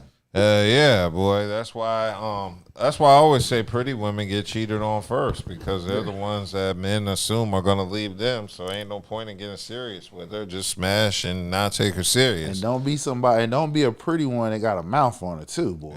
Yeah, boy. That's bad. But I wanted to move along because Klay Thompson and Meg Thee Stallion were in the news this week. Apparently Meg decided to serve her man catfish and spaghetti on the internet. I've never had no cat. I don't think I ever had fish and spaghetti. I didn't even know it was a combo until G-Dep rapped about it. That's a popular combo too. Yeah, but is it they from the Southwest though? No, I don't know where G-Dep. No, G-Dep. He's New York. Yeah. But I mean, I'm saying that was the first time I had ever heard of a combo called fish and spaghetti. Was when G-Dep rapped about. I've never ate fish and spaghetti. I don't recall having fish and spaghetti. I grew up in the suburbs where we had balanced meals with vegetables, a carb and a fried food. My mom would never. Spaghetti and salad. Yeah, spaghetti and salad. Spaghetti and salad. Yeah, we wouldn't do no damn fish, fried fish and spaghetti. I've heard fish and spaghetti before too, though. I've heard of it, but I've never ate it because I thought that was just two things you didn't put together. It was too much. But Klay had to tell everybody it was the best meal of his life. He never had it. Yeah, you can tell. Remember his mom was white. Yeah. So it doesn't matter. At least she cooked. Yeah, he got a hood black chick. Yeah, she got give her a chance. She could. Look, somebody say you don't eat no woman spaghetti. Yeah, that's what I said. That's what I wanted to bring up because Klay is slipping big time for the fact that he wasn't in the kitchen looking over Meg's shoulder while she made the spaghetti. Boy, now you're gonna be under a spell this season, my nigga. Boy, those are some old wise tales. That whole truth. You don't never eat no woman's spaghetti without watching. That's right there from down in Charleston, them Geechees and stuff. Of course, like my family from there all day. They'll put period blood in your spaghetti. So yeah, she cooked the meal, and Yeah, first of all, yeah, it did not look appetizing to me. I don't know Meg's cooking skills, but that shit looked frozen. I think she just put it in the air fryer. But it was just funny watching Clay eat it, and he was just trying to convince us it was good. But I mean, hey, I'll give her props for at least cooking. Yeah, she cooked for him. Shit, she cooked. That's points. Yeah. So I mean, I'll give Meg props. And he's for that. eating it. So Yeah. shit. And he's an athlete, so you know. If he eating it, nigga, yeah, it must be good. I always tell anybody, or especially a woman, if they cook for me and they be like, "Did you like the food? Did you eat it?" I'll be like, "Do you see any on my plate?" Yeah. It must be was good, because if I didn't like that motherfucker, we thought, look, here you go. I can't eat it. You know what I'm saying? I don't know. See, that's where I differ, because I like to cook for my woman, because I know she's going to be impressed, because most women now can't cook. So just a struggle meal I throw together is impressive to her. I don't know. I've been blessed. I've been blessed with, since I've been dating with women that can cook. I'm talking about, I've been blessed with women that can cook from scratch. So, you know, it's like, I don't even bother. I've had both. I've had some chicks who couldn't cook worth the damn, and I've had some chicks who could cook, like fucking throw down. So, you know. What you do to make them cook is you shit on their ego. So I'll be like, you know, you don't have to cook when we're together because you can't outcook me. So it's better for you to not try and just let me handle all the meals. And that's when she start baking and shit. I'll let her know you ain't out cooking me, and then I put money on that. Man, they ain't no woman I've dated is seeing me in the kitchen, even the ones that can cook. That's why I like me. I've dealt with a couple of chicks that could definitely outcook me. Definitely. hey, I don't mind y'all cook me for. Look, I can hold my own, but I don't give a damn. Look, I'm providing, nigga. I make shit happen, so it doesn't matter. I mean, I can cook. Like, I can cook, but you outdo me, hey. But yeah, if you can, I'm eating. That's all I know. I'm happy. I'm happy as hell. I'm happy. I'm eating because I know my food going to be good. Exactly. So I insist on cooking if I'm dating a Southern woman, because they still cook like it's 1955. Man, they be using butter and lard and all that shit, and I'll be like, nah, shorty, you doing too much. Let me cook. I use olive oil, so we're gonna have a healthier time. Rather than learning the shit your grandma cooked before there was McDonald's and shit, she's still using lard to fry. So. Hey, you can't shit on that now, because some of them still living now. They in their well in their 80s and 100s. Yeah, but those women had jobs working in the field. These women stay in an air conditioned office all day, so that plays a major factor in their diet. You know, it's different if you go into the cotton fields or the sharecropping and shit. You gonna work that shit off. You ain't sitting in front of a laptop all day in the air conditioned office. So that plays a major part. Lifestyle plays a major part in what diets are acceptable and what aren't. So that's something to think about. Okay, I wanted to move on to another relationship topic, and after that we'll discuss one or two more topics and get into sports. DDG and Halle Bailey were in the news, and I thought this was a little weird for the judge to request, but the judge made an order in regards to their custody situation they've been having going back and forth with their baby Halo. Judge has determined both Halle Bailey and DDG are banned from posting their son on social media. Now listen to that shit right there. That's crazy as well. That's crazy work where you niggas is so fucking toxic that the judge had to tell you niggas you can't post your own child on social media. Either one of y'all. Neither one of you niggas. Do anybody have a problem with that shit? I understand why. That's one of the wackest shit I ever heard in my life. Fair. At least he get both of them. I got you, but god damn, bro. Y'all motherfuckers is that fucking narcissist. Both of y'all. Y'all had to get a judge to say neither one of you can post your own child on social media. That's wild. Stupid, bro. That's where they're at in this relationship. In this past relationship. So the judge said nobody cannot post or share any photographs, images, and or information online of their 19-month-old son, Halo. Can't say it's like he ain't even existed. Yeah. For reasons discussed on the record and with no objection from either party, the court ordered both parties to refrain from posting, uploading, or disseminating on the internet or social media platforms photographs, images, and or information regarding the minor child or causing any other person to engage in such posting, uploading, or dissemination. And that's from the documents filed by the Family Division of the Superior Court of California, LA. So this is kind of a move that bites back Halle, because she was the one who decided to drag this shit through court on some, trying to get him to stop posting. Pretty much. So now it kind of backfired. Now neither one of you, which should have been the judgment from the beginning, I don't think it was right to tell him he can't post a child and she can. I thought that was unfair. You can see, we've been reporting like she's been on some toxic ass shit. Mm-hmm. You feel what I'm saying? Because she initiated this shit by taking shit to court. He needs supervision and shit like that. Then you gonna take the child out of the country. You know what I'm saying? And like, what we doing here? You feel what I'm saying? Like, he doesn't even exist. But let him be that ninja and like, they ain't my kid. I ain't got nothing to do with it. You be chasing this motherfucking ass down, try to get him to take care of his child, try to be in his child's life the whole nine. And see, I hate bras like that. You feel what I'm saying? Because why? I experienced some bullshit like that. It don't be, the niggas that don't do nothing for their kids, women don't fuck with them. They're like, oh, it is what it is, fuck it. You feel what I'm saying? But let that be the man who want to be in the child's life. These niggas, women, be sitting here trying to damn keep the kid away from him. And she started this shit from the beginning. And it's just really saddened and pissed me off at the same time. Like how some men be using law, either police or the court system, as a weapon. The kids are being affected at the end of the day. And if you can't even put your personal ego aside and focus on the child, then you ain't no good, mom. Sorry. Yeah, so it looks like the judge said the streamer, DDG, is permitted to have peaceful contact with Halle Bailey solely to coordinate court-ordered visitation for their child. And the documents state that DDG can visit the toddler for a professionally monitored visitation session every Wednesday and Saturday. Professionally. From 9 a.m. to 6 p.m. Then you only get 2 scheduled days. You know what I'm saying? Like, most motherfuckers like, come get your kid. And he also gets every other Sunday during the same time period. So he gets an opportunity for a third time. So basically, you see your kid 4 times, let's see, 1, 2, 4, 8 times a month. Yeah.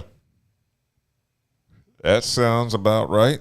So, yeah, this is building up a little tension. And in addition to that, it looks like there's a professional monitor who is to be advised and instructed that the primary purpose of the monitoring requirement is to ensure compliance with the court orders regarding social media posting. So they ain't got nothing to do with them, just making sure they set up the court order. Making sure neither one of these niggas post anything on social media.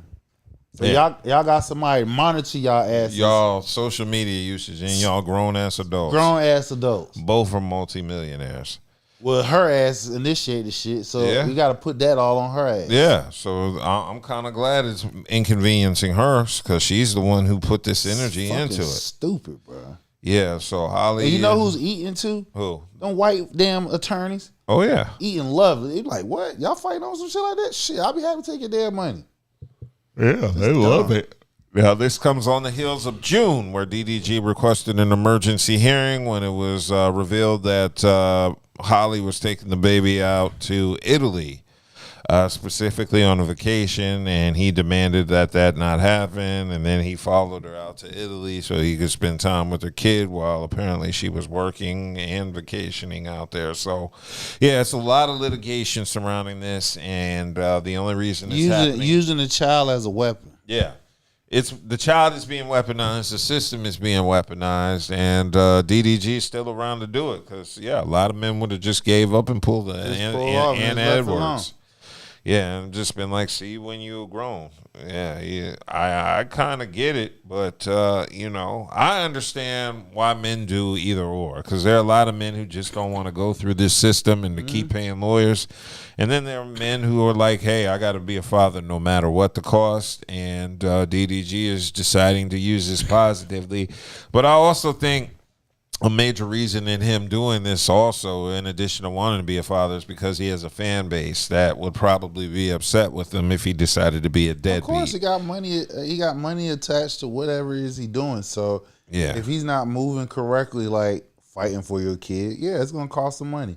It's gonna cost him advertisers, all that shit. So he has a financial reason to stay in, to fight this. Mm-hmm. So as y'all know, in addition to that, there was the back and forth with the restraining order Halle Bailey put on DDG, which was based around false accusations. So basically, his hands is tied. Yeah, his hands are tied. He's in a no-win situation. Yeah, so the only thing left for him to do basically is to raise his child to the best of his abilities, because the system is very much stacked against him, and he's Like Corey said, all transactions until she's that 20%, that queen. Yeah, I feel you. So let's go ahead and move on, because I wanted to discuss Ghostface dropping Supreme Clientele 2 this 22 week. tracks. 22 tracks of pretty dopeness. I like the album. There are some issues I do have with some of the samples used. Yeah.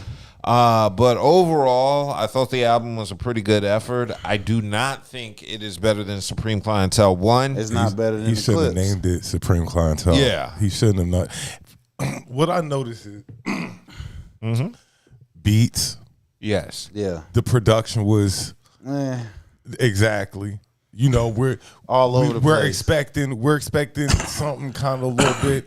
I was expecting more RZA. Did not get that at all. I knew that wasn't going to happen. Was RZA even on it? Did he? I don't think I didn't read the production. I don't think so. And it's just, if, like I said, the Clips is the measuring stick. Yeah. The Clips and Freddie Gibbs are the measuring stick. And if they're the measuring stick, This didn't hit. This didn't get there. it But fell. it's decent though. Not Yeah, gonna it's a disrespect- good album. Not going to disrespect the guy. I have a few favorites off of the 22 track. I like Rap Kingpin. I like Candyland. I like the one he got with MOP. Yeah. I think that was the last track. Is No Face up there? Huh? No Face, Kanye. I thought I heard something with Kanye up there. Nas up there. I like the one he did with Nas. Is all right, but the overall just that other album, it's just, and I hate. He got a joint with Raekwon and Method Man. I like it's that. just one like it's just like the Ray album. It's good. They're good albums. I But think- y'all have made way I think better he could He have. shouldn't have named it Supreme Clientele. he shouldn't too. have. I think I would have had a different mindset listening to it had it not been called Supreme Clientele. Because you're 2. following something so Legendary. Yeah, Supreme Clientele is in. If you've never heard it, go I check gotta that go album back. out. 'Cause That's when an he dropped amazing it- album. When he dropped it, you had to buy that shit. He ain't had it on no other platform. Supreme Clientele 2. It was a dope album. My issue was the reusing of old samples that have been done to death, because there were a lot of beats on there that had samples from the. But that's you know that's Ghost thing. I ain't had a problem with that. I think what I had a problem with, like, you give me a visionary of what you're rapping about, and we talked about how your music supposed to grow with your music. Your fan base grows with your music. So I didn't like one of the joints he was talking about, like he robbing motherfuckers, you know what I'm saying? I'm like, nigga, you 60 something. You ain't doing that shit. You know what I'm saying? He got me on that, but it still was dope. But I was like, damn, but that's the wrong. I can get it 20 years ago. Give it a grade. B. Oh, well, I thought we were rating it like a chick on the dime scale. I would give it a solid 6 or 7. I'd say 7. I'm gonna say a 6. I'm gonna say if the Clips are a 10, and Freddie Gibbs is like 9.5, 9. Ray's probably a 5.5, 6. 7. No, I think Ray's was it was all right. So I'm gonna take Ghost at about a 6.5. Oh, you talking about who? Ray who? Raekwon. Remember Raekwon just Oh man, I ain't really like his album. That's what. So if Ray's is about a 7, Who gave it a 7? me, I'm giving it a 7. Oh, okay. I'm outside. I ain't give it a 7. I'm give Ghost about a 6.5. Like I appreciate Ghost. you dropping Ghost it, is but better. In my opinion, Ghost is better than Ray's. I don't know. Yeah, I got. It's more tracks on Ghost that I'll listen to than over Raekwon's new album. You gave it a 7. I gave it a 6.5, 7. Yeah. I'm not going to say I'm disappointed. No, it wasn't this. It was a It's decent just album. not. Nah, he got some decent tracks up. He just screwed it up by naming it Supreme Clientele too. That and what we've heard so far. So you're going up against the Clips. I think he could have better beats selection. You're going up against the Clips. You're going up against Freddie Gibbs. You're going up against Jid. Like these are heavy hitters. Yeah, good to great albums. Yours is a And you a legendary good rapper. album. So you supposed to be hitting niggas like boop, boop, boop, boop. Yeah, so I give him a 6.5. Yeah, I like I said, as a whole, like I said, I got at least 5 tracks. Like out of 22 tracks, I can pick out 5 that I'll listen over again. Iron Man, one of them. Like I said, Candyland's another one, and Rap Kingpin's another one. The joint with Nas and the one he got with Ray. Oh, what was it? Fourth Disciple. That's another one that's up there. Cool. You got Big X and Plug. He dropped one. I listened to it. I haven't heard I haven't heard it. Yeah, I listened to it. I got the one with Jelly Roll. He got it's all right. You know what I'm saying? Like I said, I'm not into music that's slow. He's trying to find that audience. That's why he got Jelly Roll on it, because he wanted to tap in the Jelly Roll audience. Yeah. Plus that means he's probably MAGA. Yeah, he wanted to cross over. He wanted trying to cross over and get some of them. Plug MAGA. It wouldn't surprise me. Yeah, you know them niggas, man.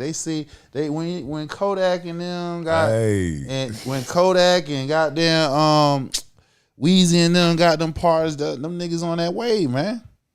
Well, it's cool to be MAGA. Suck up. Pick me people. The biggest though, I like that song.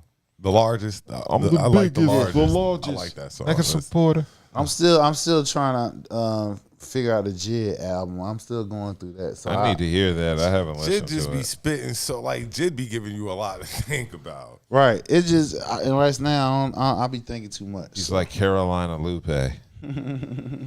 Okay, so let's go ahead and move into sports. Because Shiloh, which one you going to? Well, first I wanted to discuss the NBA because Raleigh's own and legendary b-ball player John Wall. Yeah, John Wall decided on Tuesday that he's retiring from the NBA after 11 seasons, and it looks like he last suited up for the Clippers in 2022-23, and of course he's mostly 3 years ago. 3 years ago. Yeah. Well, and he's mostly associated with my squad, the Wizards. Is he the best Wizard? No. Well, he was drafted overall. In the modern era of Wizards, no? No. He's not over Gil.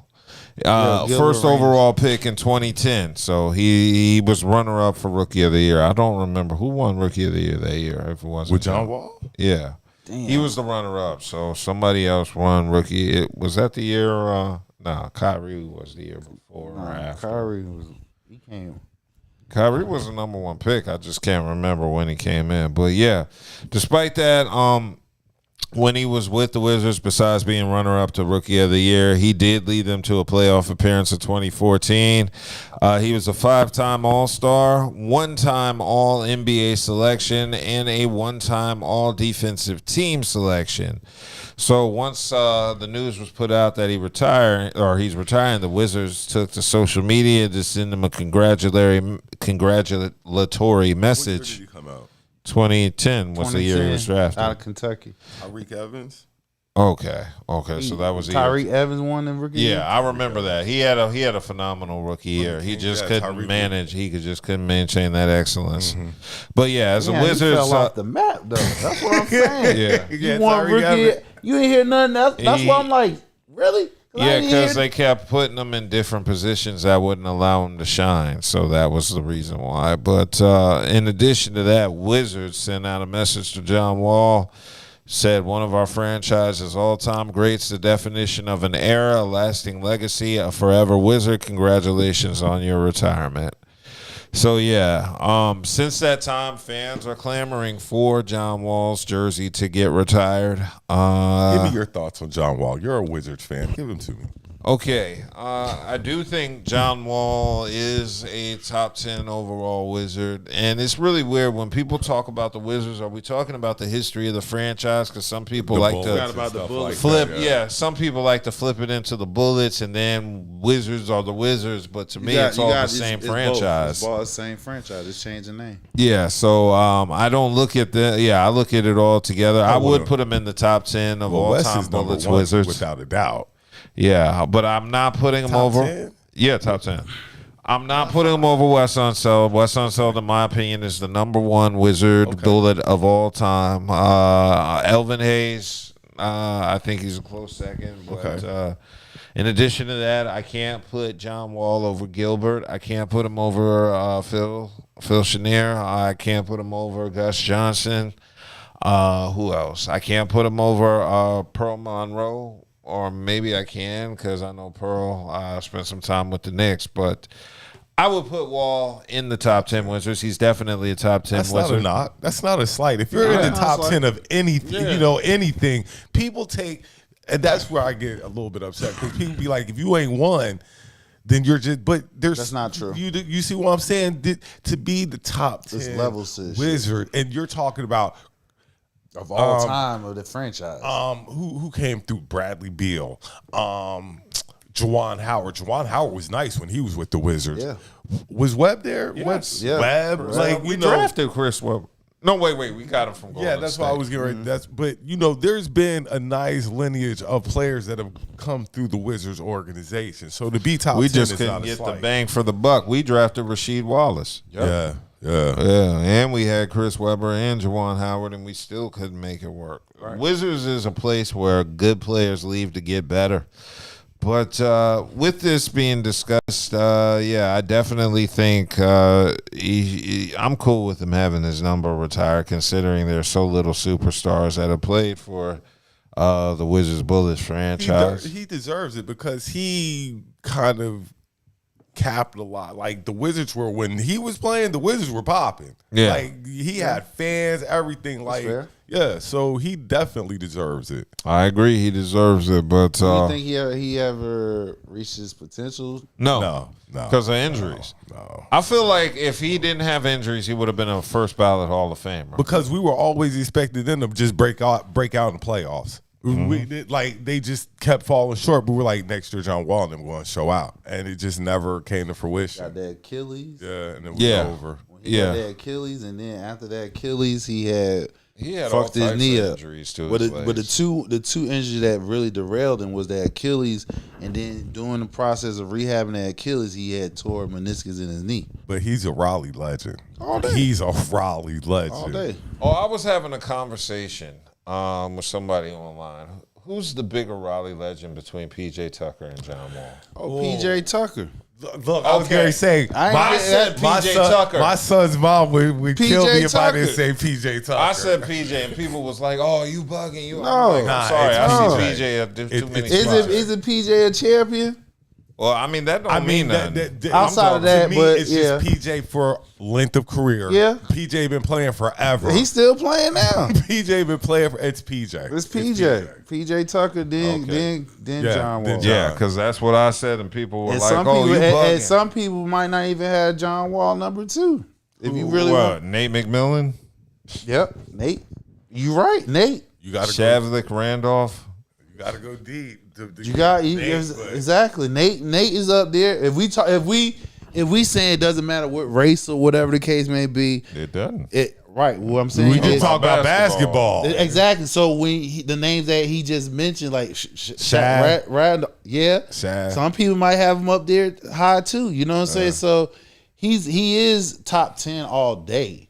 Yeah. I would give him top 5 in Raleigh. You know what I'm saying? Yeah. I would give how him many players are competing. Huh? I don't know how many players are competing from Raleigh. I'm just taking outside of PJ because Nate PJ. Well, like I know said, PJ's career. I mean, like you said, you got. As of right now, I have to do some research. You would have to say him and PJ, but it's actually more. Oh, I'm sure. I'm sure. Yeah, I mean, I'm sure, but I mean, we're Oh, pretty what's much. my man name? Yeah, he used to play for the Patriots and shit. He was a cornerback for the Patriots. They won a that's not the championship. He played out in Ravenscroft. I forgot his name. I'll think of it. Yeah, so So I mean, we got quite a few players out of Raleigh that's homegrown talent, right. So, but he's top 10 without thinking about it. You feel what I'm saying? Some would say top 5. Well, you could throw that out the window. What's that? Pete from here, Pistol Pete. Pistol Pete. Oh yeah, he's from Raleigh. Pistol Pete's from Raleigh. I'll be forgetting because he played at LSU. So probably Pistol Pete, PJ, and then John Wall. I would say. They got Devontae Graham up here, Thurl Bailey, and Trying to think about all the players from. I didn't know Devontae Graham was from Raleigh. yeah, Devontae Graham. Yeah, he played at Brawl. Oh, I didn't know that. Surprising. Nate, like we was mentioning. Enlow. Lavelle, who coaches out at Central. Yeah, Lavelle. shout out Yeah, Lavelle Moore. Yeah, so it's but he's up there because top it's five. Top 5. All right, yeah, you give it top. You be top 5. period. Top 5. Yeah. Okay, well, yeah. Hopefully, now here's a question I have to ask: Hall of Fame?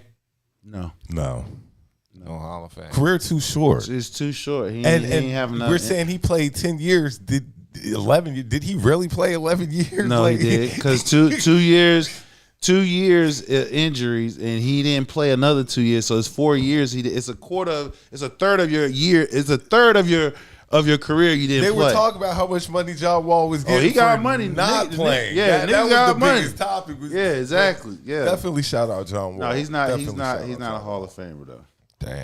Damn shame. Oh, okay. Well, there was one other NBA topic I wanted to touch on before we move into the NFL, but that was Warner Brothers acquiring the rights to make a Kobe Bryant movie. So there's going to be a movie, a dramatic true story of Kobe Bryant's life, joining, and it says it's going to be about him joining the LA Lakers. And the project is coming from screenwriters Alex Son and Gavin Johansson. Rumors are there's interest of multiple studios interested in the project, and one source says preemptively they were originally going to call it With the Eighth Pick, which doesn't make any sense at all because Kobe was the 13th pick in the 1996 draft, so I don't know why they chose eighth pick. Stupid-ass title, but glad Yeah, they that's go with it. really stupid. And they said it might have been because the Hornets then traded Bryant to the Lakers for Vlade Divac, and the New Jersey Nets admitted had they had the eighth pick, and Nash previously said, John Nash, who was the general manager of the Nets, said they wanted to get Kobe with that eighth pick, but it was overruled by then Nets coach John Calipari. So the Nets are trying to say they would have drafted Kobe at 8 had it not been for John Calipari hating, saying they didn't want him. So, John Calipari's hating. Yeah. Then, So then the Hornets being stupid. Right. So we got one nigga hating, and one then the organization organization being stupid. But hey, I'm happy because he came to my organization, so I'm happy. Yeah, so basically what they're saying is this biopic is going to be a mix of, what is it, Air with that movie with Ben Affleck and Moneyball. So it's going to be... y'all better, all I'm saying is, Yeah. y'all better hit this shit out of the park. So it sounds like it's going to be a lot of a movie probably based around the white people who ended up, like Jerry West and, the owner, but was Bus alive when Kobe was drafted? Yeah. Okay. Yeah, so, it sounds like it's going to be like the movie about Air, about Nike's courtship of Michael Jordan. So the movie is probably going to be about a bunch of white people just talking about Kobe, and they just going to get some off-brand nigga to play Kobe and show up in a few scenes. So that's kind of what it sounds like based on this description. But there ain't gonna be no off-brand shit when you talking about the one of the greatest. Yeah, but what I'm saying is the movie ain't going to focus on Kobe and Kobe's life. It sounds like it's going to be about the drafting process behind getting him. So they probably show him in scenes working out and shit. I don't think that. Oh, it's not going to be a full I don't. This is just me speculating. Oh, okay. 'Cause I'm about to say that. Based on what they're saying is that the movie, they said it's going to be a mix of Air, which was the movie about Nike's courtship of then rookie Michael Jordan. So that movie wasn't necessarily about Michael Jordan himself. It was about the white people courting him for. So I think if it's in that vein, then it's going to be in the same vein with Kobe, where it's about the white people deciding to draft him. So I don't think it's going to be like Kobe's story from Philly to Italy. Please show me the person who was like, you know what, we get Vlade Divac for Kobe. Like, wasn't that Jerry West? I'm talking about from the Hornets. No, whoever the goofball from the Hornets was like, you know, I kind of like this trade. I kind of like this Vlade Divac for Kobe trade. Yeah, so I want to see what this movie is about. Just off the strength of it being about Kobe, I'm already going to watch it. All I know is they better make sure they tell it right. Yeah, but I mean, I was disappointed once I read the details because I thought it was going to be a Kobe biopic movie showing him documentary. But that don't sound like this movie is going to be that. But since it's about Kobe, I'm obligated to watch it regardless. So I just hope it's a good movie because I'm going to watch it no matter what. But let's go ahead to I got one more NBA news. Go for it. They are retiring Derrick Rose jersey in Chicago. Yeah. Didn't want that to go past. Yeah. When we were talking about point guards better than Chris Paul, Derrick Rose better than Chris Paul. Oh, prime Derrick Rose. Chris Paul had the better career. No, he got even with no MVP. Because neither of them won. He's right. Chris Paul had a better career than Derrick Rose. Derrick Rose only had a couple seasons. Injuries derailed him. But Derrick Rose got an MVP. That's serious. That don't mean shit. That don't mean nothing when his MVP was early in his career. Because after that MVP, it didn't do anything. Yeah. He got in that ever since he got in that motorcycle accident. How far the Bulls made in the playoffs? Didn't they make it to the East that Joakim Noah squad? Eastern Conference Finals. Yeah, they made it to the Chris Paul ever made it to the WCF? Yeah, with the Rockets. The Rockets, he got hurt. Game 7 when they lost to the was it? And didn't he do it with the Clippers? The Clippers, I didn't mean to take us out of Chris Paul. Just but Derrick Rose. Aside from the MVP, that's the only thing Derrick Rose has over Chris Paul. On top of that, dog, what you doing? That's Derrick Rose, though. No, I'm talking. Derrick Rose. Derrick Rose was only active a couple seasons. Exactly. But his impact on basketball is bigger than fucking Chris Paul. He came and went. No, it wasn't. Maybe in Chicago. Yeah, no, it wasn't. Who are all these people? Before he have more fans than Chris Paul. No, not long term. I find that. No, maybe in Chicago. I find that hard to believe. Chris Paul's career. Chris Paul's career is runs laps 20, 21, 22 years. Yeah, he runs laps around Derrick Rose, man. Yeah. I can't believe he didn't burn that up. I don't think there's a statistic Derrick Rose beats Chris Paul in. Did you ain't had nothing to drink, did you? Other than injury. I know that. So why did you come out with that blasphemy right there? That was a wild take right there. But I get it though. Yeah, our opinions is for entertainment. I got you. I see what you're doing. I can't put Derrick Rose, even prime Derrick Rose above Chris Paul. He don't smell Chris Paul draws. Prime Derrick Rose against prime Chris Paul? Fuck no. I can't say that. Hell no. Okay. Yeah. Okay. Yeah. Let's jump into the league. Okay, cool. Ooh, Shiloh got it. No. Before we jump to the league, let's do boxing first. Okay. Let's do boxing. That's fine. Because I know that. Tank Davis. Bitch ass Tank. I told you he was ducking goddamn Roach. I told you he ain't want that smoke. He's going to get this bag. He definitely going to get that bag. He going to get his bag. But your boy can't get beat. He cannot get beat even though Jake Paul should knock him smooth the fuck out. Well, Jake Paul should knock him out. No. Jake Paul is 200 pounds. How big is Javante? He's like 154. But the difference is his skill set, though. That's the difference. He can't lose. I don't think he can't lose. You're right. He can't lose. I mean, but I'm not even looking at it from that point. I'm looking at the fact that I'm looking at it from that point. No, I'm not. You know why? Because you just had a split draw with Roach, and you did not sign his contract rematch. Why? Because that This bag ni- bigger. Huh? Because that bag bigger. No, You it's scared of not. Roach, No. too, It but that bag ain't bigger. because the bag bigger. It ain't because That the bag is the bag The bigger? bag is bigger. Okay. I'm not questioning that, but I'm saying it's not the bag because the nigga getting money. The fact of the matter is he know Roach can beat him because he don't have confidence that he can beat Roach. Now he already know he team up with Jake Paul. He just getting an easy bag. It doesn't count if it's fixed that he lose or whatever, which I don't think he is gonna lose because his ego and he talk too much. But excuse me. He only got that energy for certain people. He been ducking Roach. You know what I'm saying? That's what I'm looking at. So you supposed to be the face. Because on X, that's what niggas kept saying. Oh, he the face of boxing. He the face of boxing. Why the fuck the face of boxing is ducking a rematch and going to go get an easy ass bag that's a setup boxing match? Because he know he going to lose. Can I mean, and I don't know if, but Floyd started this foolishness. Yeah, but this. Floyd started this. Yeah, but the going difference out here is to get Floyd. this bag instead of fighting these No, you're not gonna do that, bro. That's blasphemy. Floyd did this after he retired. That's the difference. He didn't do it while he was actively professional. He done retired already. So these niggas are doing it, and they're still active. They're in their prime. That's Paul. totally nobody in boxing history in their prime even entertaining some bullshit like Jake this. Paul's looking for a credible win. He's looking for a credible win. He is, and he's a sanctioned. He is a sanctioned boxer. A bag, right?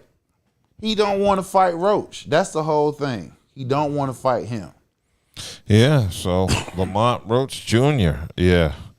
So they're ducking and dodging, avoiding. So and he done posted. He said, "I told you," and put the duck emojis up. How much hit does Tank legacy take going this route? That's why people don't take boxing serious. First of all, because of this foolishness here. They take certain boxers. But how serious. much does this hurt Tank's legacy? Hell yeah, it does. It does.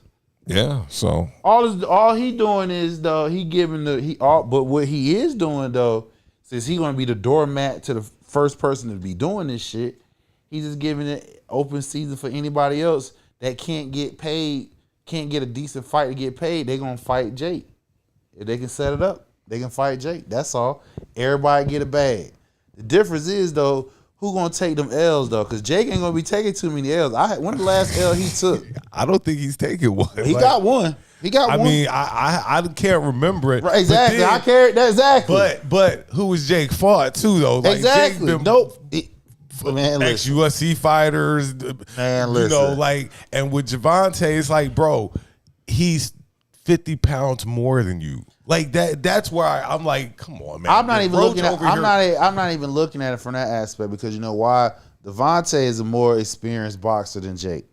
Roach So- over here waiting to get this rematch. You like, you know what? I don't want to do that. He don't want that smoke. I don't want to do that. He don't want that smoke. He know Roach got that. He know Roach got the ingredients to beat his ass. Boy, but it's Tank can't lose. He know if he lose to Jake, it ain't shit because it's like nigga, It's I got over. the bag. It's over. Yeah, you got the bag. No, but that's your I already legacy see. over. Listen, this B-more nigga, this Baltimore nigga, I know how he's looking at it. He looking at it, nigga. Fuck that shit. I got this easy ass bag from this white boy.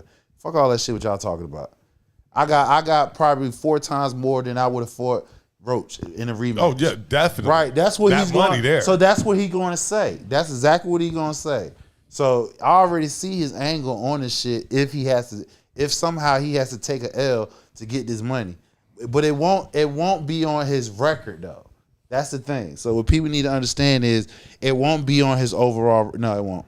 No, it'll be in our mental record. You right. It'll be in our. But versed in the record. But see, the mental record and so boxing enthusiasts versus fair weather fans is different. For the ones who are in the boxing, we already know this is night and day. It's in real boxing, it would never happen because, like you said, the weight difference. But in this case, the skill set is different, night and day. Javante supposed to have the better, most experienced skill set. So regardless of the weight, he's still not supposed to lose. But I don't think Jake is going to allow himself to lose because He's the attraction. Somebody got to lose. Right. Because the fact of the matter, they might end up getting a draw. Please don't pick take up off that. Lord, don't pick take up off that mat. No, I don't even see him getting hit like that. Cool. Well, let's get into the NFL. Ooh, why did they? Can we get on the Sander boys? Can we get on the? We were supposed to start with the Sanders tonight, but I was hot routed out of that. But go ahead. Yeah. Why they ejected my boy Shiloh out the game tonight? Why? Yeah, they Tampa Bay was going against the Bucks. Now now on video you will see the tight end. The tight end's name is oh shit. I forgot his damn. The tight end from Buffalo. You can see him head to. Here you go. His name is Zach Davis. So Zach Davison, you can see him releasing off the line. He's going to Shiloh. He's supposed to be blocking. And as he's blocking, he's basically mugging him. And you will see that he's actually throwing a punch. But in football, they always say the last person get caught. Gets in trouble. Is guilty one. So you see the tight end mugging Shiloh. You can see his hands, boom, boom. He threw like a couple punches. And Shiloh's like, pow, straight arm his ass. And they threw the flag and they ejected him. Then on top of that, bitch ass Stefanski trying to play my boy QB1, trying to play him today. You know what I'm saying? He only threw 6 passes for 15 yards and got sacked 5 times. What we doing here? First, before I start, I want to premise that I have never been against Shedeur. I've always been one of the people to say that if he starts, he should start midseason. I was never one to be like he should be the starting quarterback of the franchise. You know, the week one start. I went with Pickett. I don't even know if Pickett's still in the discussion. It's between him and Daniels. They're looking at Dylan Gabriel harder. We see that. Yeah. We see they're looking at Dylan Gabriel harder, as they probably should, because he is the higher draft pick. That makes sense too. Shedeur is not getting a fair shake. He's not. No, he's not. He's not. He came to play the third quarter. They let Joe Flacco play. Mm-hmm. He did one series. I don't even know why you let Joe Flacco play. I don't know why you did. I don't know why. It should have just been Shedeur and Gabriel playing. That's all that should have played today. Flacco should have played. Well, but he's looking for a reason to cut his ass. Flacco came out, like you said, he had a series, got his touchdown. Gabriel can ball. I'm not going to sit here and drag. Gabriel can ball. He's a baller. But I believe Shedeur is a baller too. He's not better than Shedeur. I'm not going to go. I just believe that Shedeur needs a realistic shot at quarterback. And being in Cleveland isn't going to give him a realistic shot. And I never thought he had a realistic shot. And every time he had some type of opportunity, he showed out. Mm-hmm. And today, it was scripted for him not to show out. And you know why? Because he walked off the damn field. He was so frustrated, he walked off the damn field. Damn. I mean, it's just like I want to see the young man get a fair shake. It's already been reported. We don't know. They might just put him on the practice squad. He's just stuck with the Browns. And rumor is that Deshaun Watson is somehow trying to make his way back as well, which colludes that, or makes it even crazier in Cleveland. They need to cut Shedeur. Let's just keep it. No, they just trade him. Trade or cut. Like one or the other, and give him a chance to actually show what he can do. He showed us what he can do. I told you last week. He has a fan base. They don't want the Cleveland fan base to force their fucking hand and put him in. So they're tampering down. They're giving him 3rd and 4th string snaps. He's getting hardly none. And then you hear all the pundits coming out saying, well, he's a 5th round draft pick. So fucking what? We seen a lot of 5th round draft picks started and played well. You know what I'm saying? The fact of the matter is his name comes with baggage. That man can play. We seen it with our own eyes. He can play.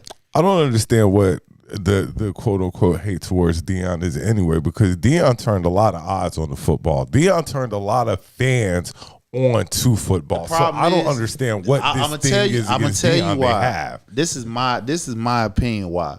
Because when Deion was in the league, he was brash. You feel what I'm saying? But the point was his talent backed it up. This nigga, him, is only 2 athletes ever of all time play baseball and football at the same time. Bo Jackson, Deion Sanders. What about that Brian guy? Brian Jordan, I think. Brian Jordan that played for the Braves. Yeah. Did he play football? Yeah, but the point is these dudes that we're talking about had impacts on the field. You know what I just you know. Oh, let me finish that right quick. And the fact that Deion has turned Christian and God, you can't attack a Christian. You can't hardly say nothing to him. So what's the next step? Go for his son.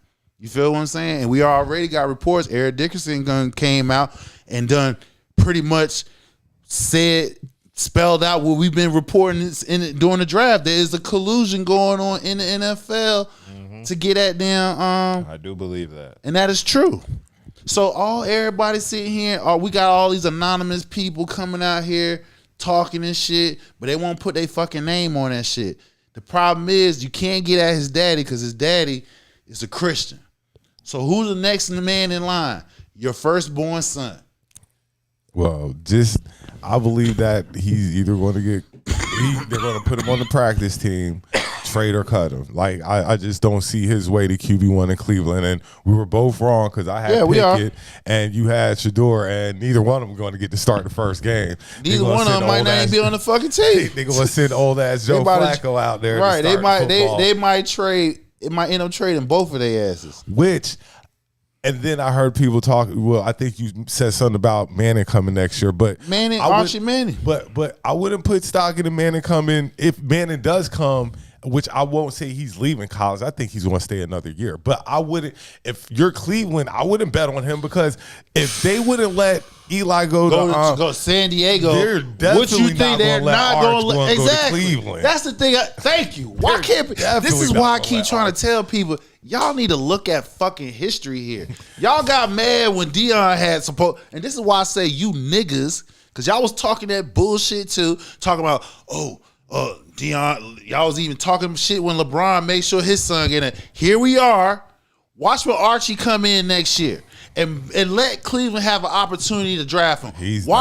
Make sure that he does not go to Cleveland. Look, if Archie has to go to Cleveland, he going back to school. He ain't going to Cleveland. Sure. He'll go back to school. Yeah, he going back to school for sure. And they will make sure he'll go back to school because the NIL money will make sure of that. But I do owe one quarterback an apology. We were kind of like making fun of him at the beginning of when the draft started out and didn't think he'd do anything. But Jackson Dart, I watched that boy play. That Jackson Dart, nice. He getting opportunities. Yeah, he is, but he's also played well in the opportunities. I'm not taking that. The point is, if you got the skill set, and if the organization is going to give you all the opportunities to lose it yourself, and you going out there showing what you can do, I gotta tip my hat to that. So we have a clear 2 distinctions. What's going on? Here we are. We see in Cleveland, Shedeur. When he got a chance to get out there, he showed out. And today, you try to make him seem like he ain't shit. Like he couldn't do nothing. When we just saw this man, and he hardly had no reps, go out there and perform, and his QBR rating was over 140. And then you try to make him seem like, well, see, this is what we told you. This is why he got drafted in the 5th round. Bullshit. So if Dart doing his thing. If Russell Wilson QB1, don't look over your shoulder. Well, I mean, you still got Jameson at number 2. I think Jameson going to be 3. I think they'll trade him. I think the money is going to be the reason. I think the ball is at a point in his job where he has to win. Like I have to win, and if Russell don't start out hot, Dart going to be in there by week 3, week 4. Like I believe, like the Giants can't lose their. Like they can't go 1-2. I got you. Like, if they do, then Russ up out. It all depends on their schedule. I think their schedule is hard. And Dart kind of scares me, to be honest. Like, because he's a dual threat. Not this season, but in these upcoming seasons, Dart kind of worries. Yeah, because you gotta look at it like this. One, Giants already got one of the best defensive line in the NFL right now. You know what I'm saying? The best. I know front 4 for sure. I can't say 7 because I don't know. I don't know who they linebackers are. But as far as front four from defensive end and them defensive tackles, oh yeah, they got a top 2 line in there, and they scary. So if Dark able to come in but the problem is, it all depends on who's going to be the coach. Because see, right now, Dayball and him and the GM is on a hot seat. So they got to win. They got to show something promising for them to be able to keep their job. Y'all didn't want to win no preseason games this season? Nah, apparently not based on the way we were playing this preseason. We got our ass kicked by Baltimore today. I got y'all ass kicked last week, too. 30. We won last night. It just means our starters are so good. We only care about our secondary, Your depth. Yeah. Your depth chart. Just depth chart. Who cares about the depth chart? we care about the depth chart. I care. Because the depth chart showed what it was last year for my team. Oh, and, well, I'll get to that in a minute. Any more NFL news? Yeah, Micah Parsons. Yeah, Mike, my man ain't got his contract yet. Jared admitted it. He's about that damn bullshit. Jerry playing dirty. Well, I know. And then the whole focus was last night at the preseason game, the camera found Micah. Micah's chilling on the damn table, laying on the medical table, minding his business, and that's the talk of now. To where Schottenheimer got like, yeah, we'll talk to Micah, see what's going on, but since I don't know what's going on, I ain't gonna speak on it. Like the nigga, he's not gonna be jumping up and down to where he can fuck around, twist an ankle or tear a knee. He's sitting down, laying down, so he don't trip over nothing, none of that shit until he signed the richest deal for a non-QB in NFL history. So yeah, lay your ass down, Micah. Yeah, so I hope things between It will. Jerry and Micah It will dissolve even terrible. Okay, It will. If he is not, he's going to pay him, dog. Jared done told I'm not you. going to be surprised if he don't play against Philly. No, I won't be he's surprised. going to play. Listen, Okay. He did the same thing with Dak. He did the same thing with fucking down Emmitt Smith. The same shit. He did it with CD. All his star players. with Jimmy Johnson. He do this shit. He loves the drama. Okay. So again, he will play. Well, then he ain't going to be able to against Philly. sign whatchamacallit next year then. That's what it's coming down to. He can't keep giving everybody all this money. Yes, he is, because all he do is restructure their contract. Well, I know Pickens comes up next year. Right, Pickens ain't gonna do. He's not gonna go command. He'll probably get Terry McLaurin money this year, like $30 million type action. He's not gonna get no high end number. I just think it's wild that Jerry would think that me, like a player like me, if it's me and me and you were talking, he talking money to me, and I'm like, yeah, whatever, and stuff like that. That would be binding or something. Like, that's what I got a whole agent for. He told you that he loves the drama. So this is he just stirring up the pot because he gets what we're doing right now. We're talking about the Cowboys. Man, y'all going to get dog walked. Oh man, I ain't worried about this they're shit. Going to get. I'm glad. If y'all are excited about drama, y'all are about to get dog walked this year. You know why? Because we're gonna lead the league in scoring.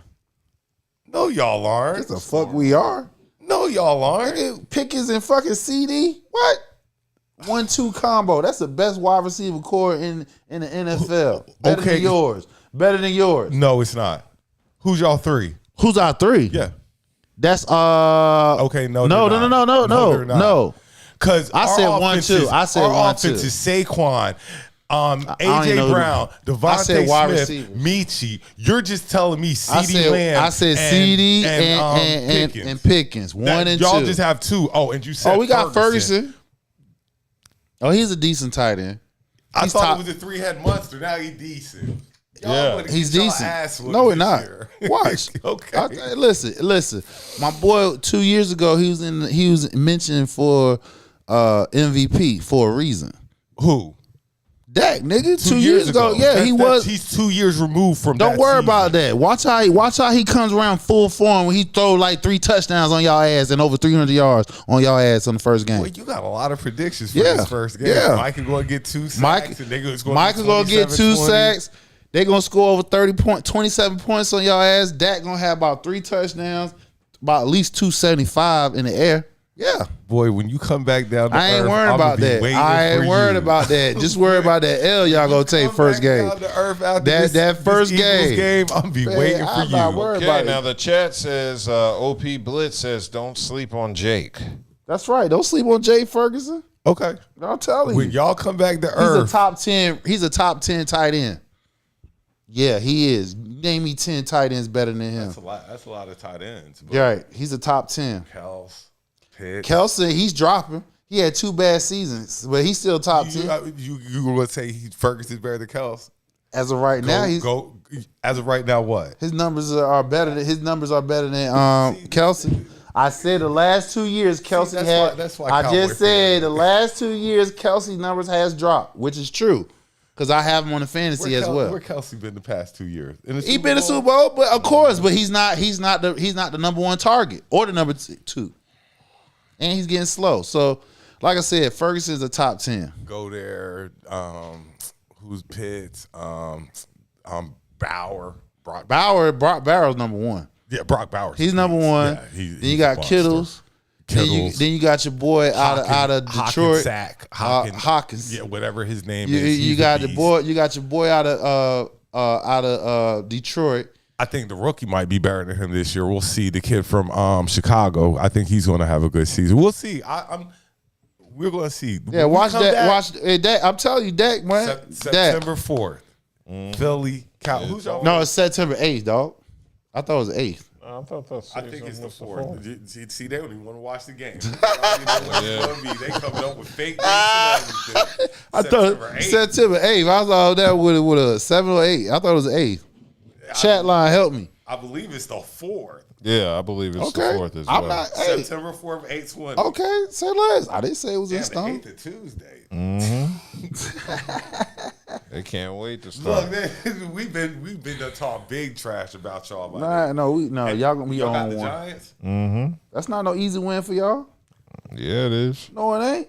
They got the best defensive line. That ain't no easy win for y'all. I saw Abdul Carter getting manhandled. He did get chipped. They were eating him. We'll see though. It's going to be interesting. I'm glad football's here. And shout out to college football for the first game that happened week today. 0 They had their first game today in Dublin, Ireland, Kansas State, Iowa State, and Kansas State. Iowa State came back from. They scored 24. They scored 24 points. 24-21. And they beat them 24-21 in Ireland, Dublin. This is the last Saturday without a full slate of college football. Oh, shit, my boys play, Miami played this week. We got Florida State playing Alabama. The games coming up this week are going to be we got some Texas, Ohio State. Yeah. That's number 1 and number 2. Game. There's a bunch of cupcake games up here too, as usual for that first game. I know Florida State played LSU. Clemson, LSU, Alabama, and Alabama playing a cupcake. No, Alabama supposed to be playing. Florida State. Florida State like they did last year. Oh well, but my boy is on the hot seat, so I don't think he's gonna be able to have no damn win-loss record like that. Gamecocks play Virginia Tech Hokies. That's a tough game. Not in South Carolina, won't be. Who y'all play? We got Miami has you should be. I thought you were a State fan. I'm both, man. I'm both. No, he's no longer Miami since Cam Ward left.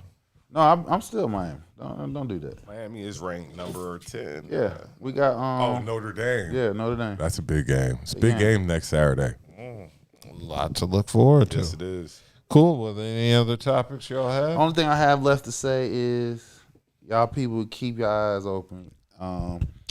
Y'all votes about to get fucked up. That's all I'm about to say. And the reason why I'm saying this because if y'all haven't been paying attention to what's going on out there in Texas, they're gerrymandering the maps. They're getting ahead of the census because every 10 or so years, each state has a census count, and that's how you get your representative, House of Representatives, senators, et cetera, et cetera. State of Texas decided they're going to jump the gun early on this because you know why? Midterms is coming up next year. They have a fear they're going to lose some seats. So they gerrymandering the seats, consolidating the Democratic seats, which they are attacking the Black Caucus because they already done knocked out a seat in Missouri. They knocked out a seat in Florida, and they're trying to do it in Texas so they can have a strong majority hold so Trump punk ass don't get get impeached because that's what they trying to target his ass. So now, since Texas started doing this shit, guess what? California said, you know what? We're going to one-up y'all asses. We're going to do the same damn thing. We're going to gerrymander our maps. We're going to hold on to seats as well. So now, guess what's going to happen? All these other red states, some blue states going to do the same damn thing. So that means every state in this country is better be on the map because gerrymandering is going to be at an all-time high. If you're in a red state, you're most likely going to lose some if you're black and brown, you're going to lose some representatives to help the Republicans. You're in a blue state, they're going to do the same thing. So that means they're going to start fucking with the votes just to maintain power. People, keep your eyes on the ball. Don't let this shit go down. Trump also is sending his lawyers in the Smithsonian Center because we're speaking too much on race, on slavery. They don't want to talk about it. They want to whitewash slavery. We don't stop. We always hear Jewish people talk about the Holocaust. They make sure we understand that. They make sure we don't forget it. Slavery should never be whitewashed. Y'all need to make sure y'all keep your eyes on that. And that's all I had to say for today. Like, share, subscribe, comment. Definitely comment. Like we what do you think is more important? All three, to be honest. All three. Yeah, all three are important, but I like the comments. I like the comments. I don't be in the comments. Subscribe. I'll be in the comments. Yeah, I'm in the Alpha comments. Dogs be in the comments. I'm not going to comments. be in the comments, but I in the appreciate comments. Please comment. Please like, share, subscribe, all that. Well, it's been a good 2 hours, 30 minutes. Oh, Happy shit, birthday.